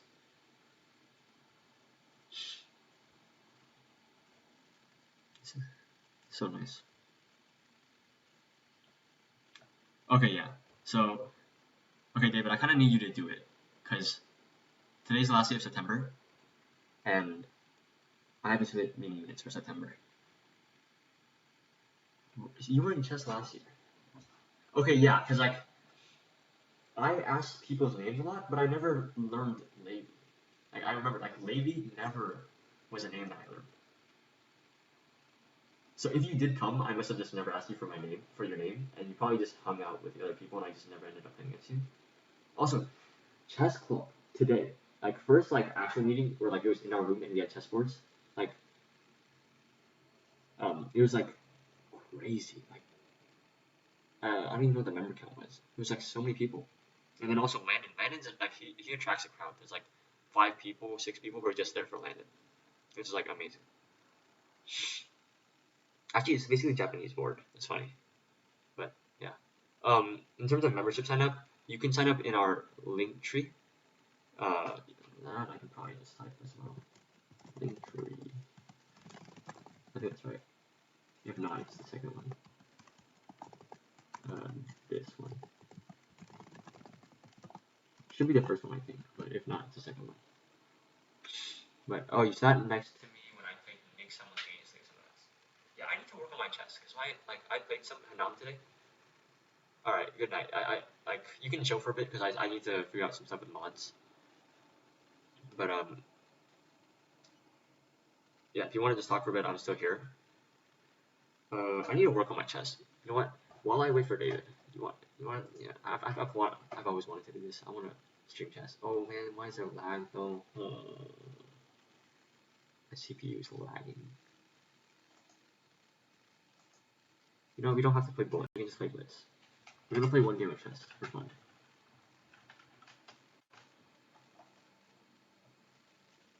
Two-hour stream. Okay, 2 hours is actually short for. Oh, it's almost 3 hours. Okay, that's long. Do I not have Wi-Fi? No. Wait, what? How do I not have Wi-Fi? I've been streaming the whole time. This would be a joke. It doesn't stream. Oh wait, did you make a? Oh shoot. Okay. Wait. Can you stop typing for a second? I wanna like.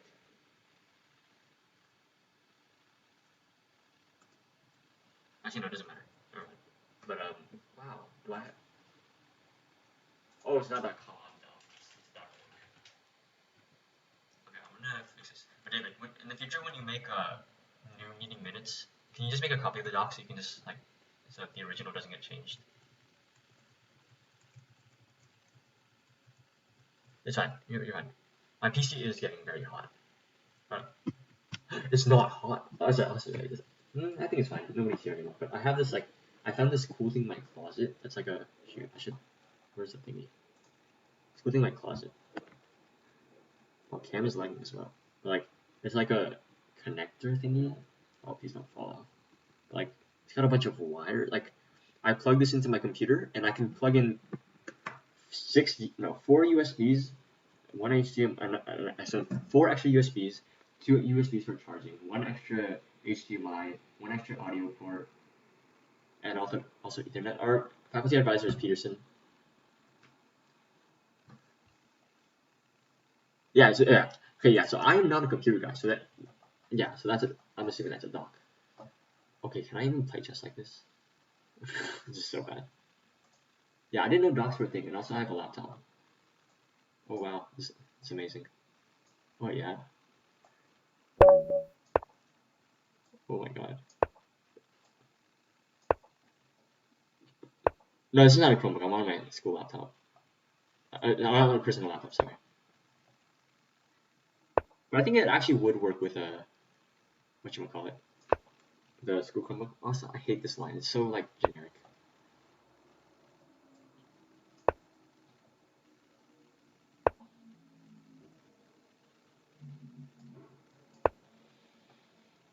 You know, I had a lot of like fantasies of like what the like streaming chats would be like. It's kind of just meh.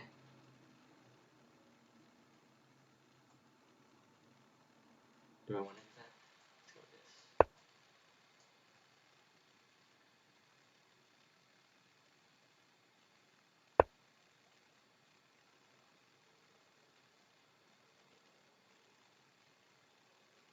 Is that even a thread?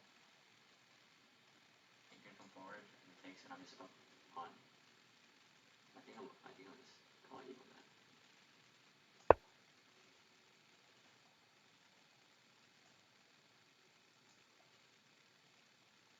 Okay, oh, that's annoying. Is that bishop even a scary thing? So like, let's take first. Takes. My knight is strong, but he's gonna take. That's unfavorable. Who's more annoying? That knight is probably more annoying than the bishop. Yeah, it is a big dog. It's kind of bulky. I don't know how big dogs are supposed to be, but it seems a bit bulky. How do I get into that square? There. Oh my god, this is such a reposition.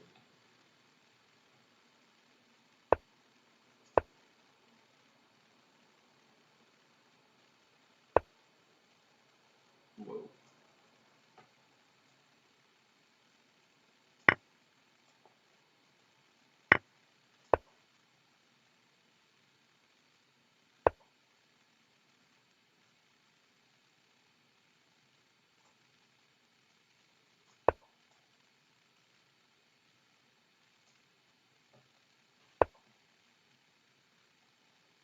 Oh, I just realized I just blended. Oh, okay, that's annoying.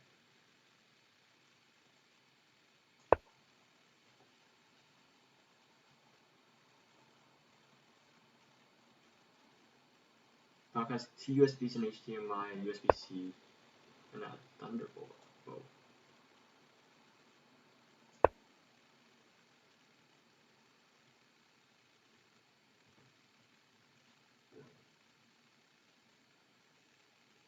I'm down for that, but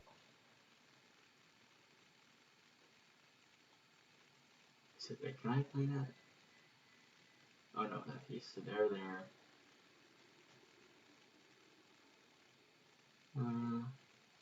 Let's go for a rook left. That's a bait.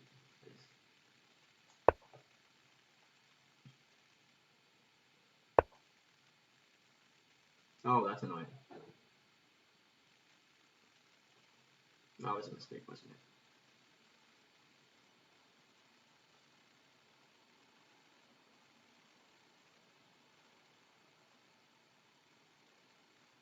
Because then I get forked, right?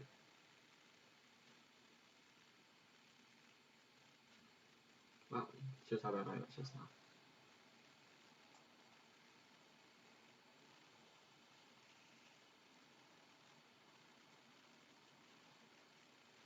There's nothing hanging to, right? Yeah, I was screwed.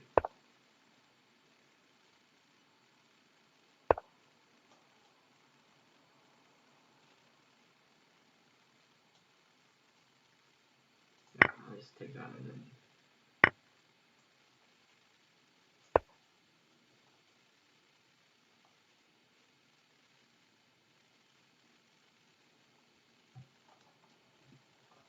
Let's hope he doesn't notice. Okay.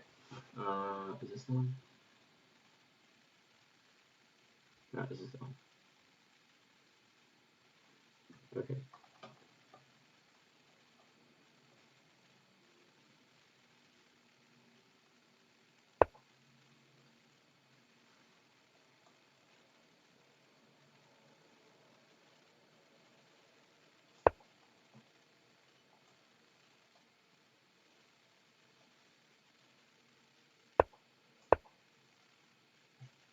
Okay. Okay, it's still going.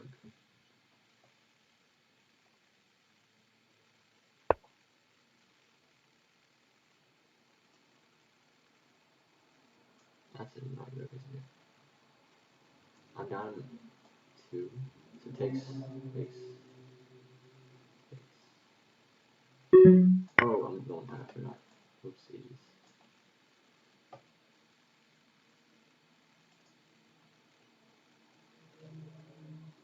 Yeah, it takes. Oh! Why is it so free? Oh my god.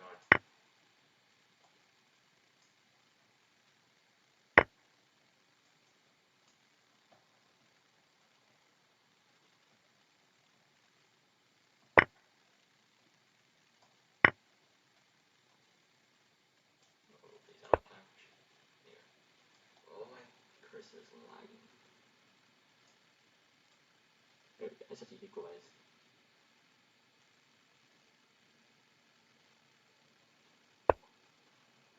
This is not an enjoyable position. Maybe I should just turn on. Oh, I'm a troll. Troll, I didn't realize it wrote this inhibition. Lagging too.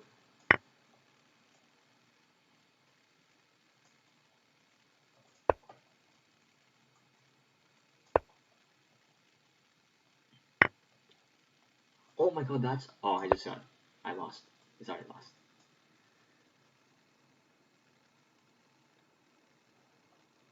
GG's. Alright, I'm just gonna end stream. Adios and good night. Oh, he didn't take. What? He's just taking the road.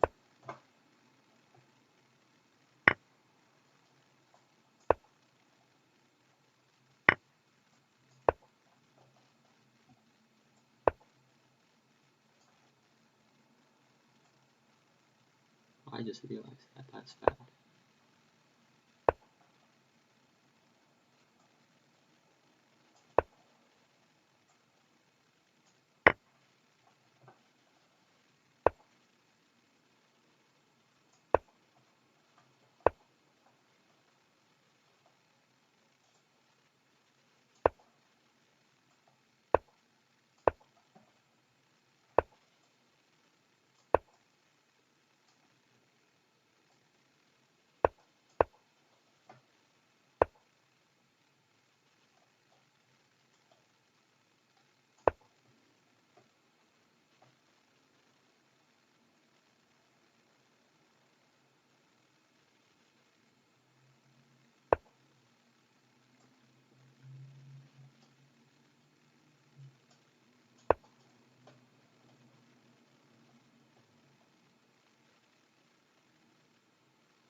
Oh, I lost.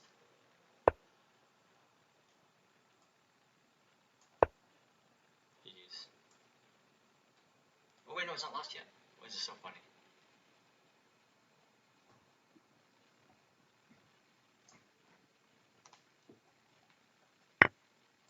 Oh, I lost. Steve's going. Oh, I don't have time. Such. Bye, everybody. Good night.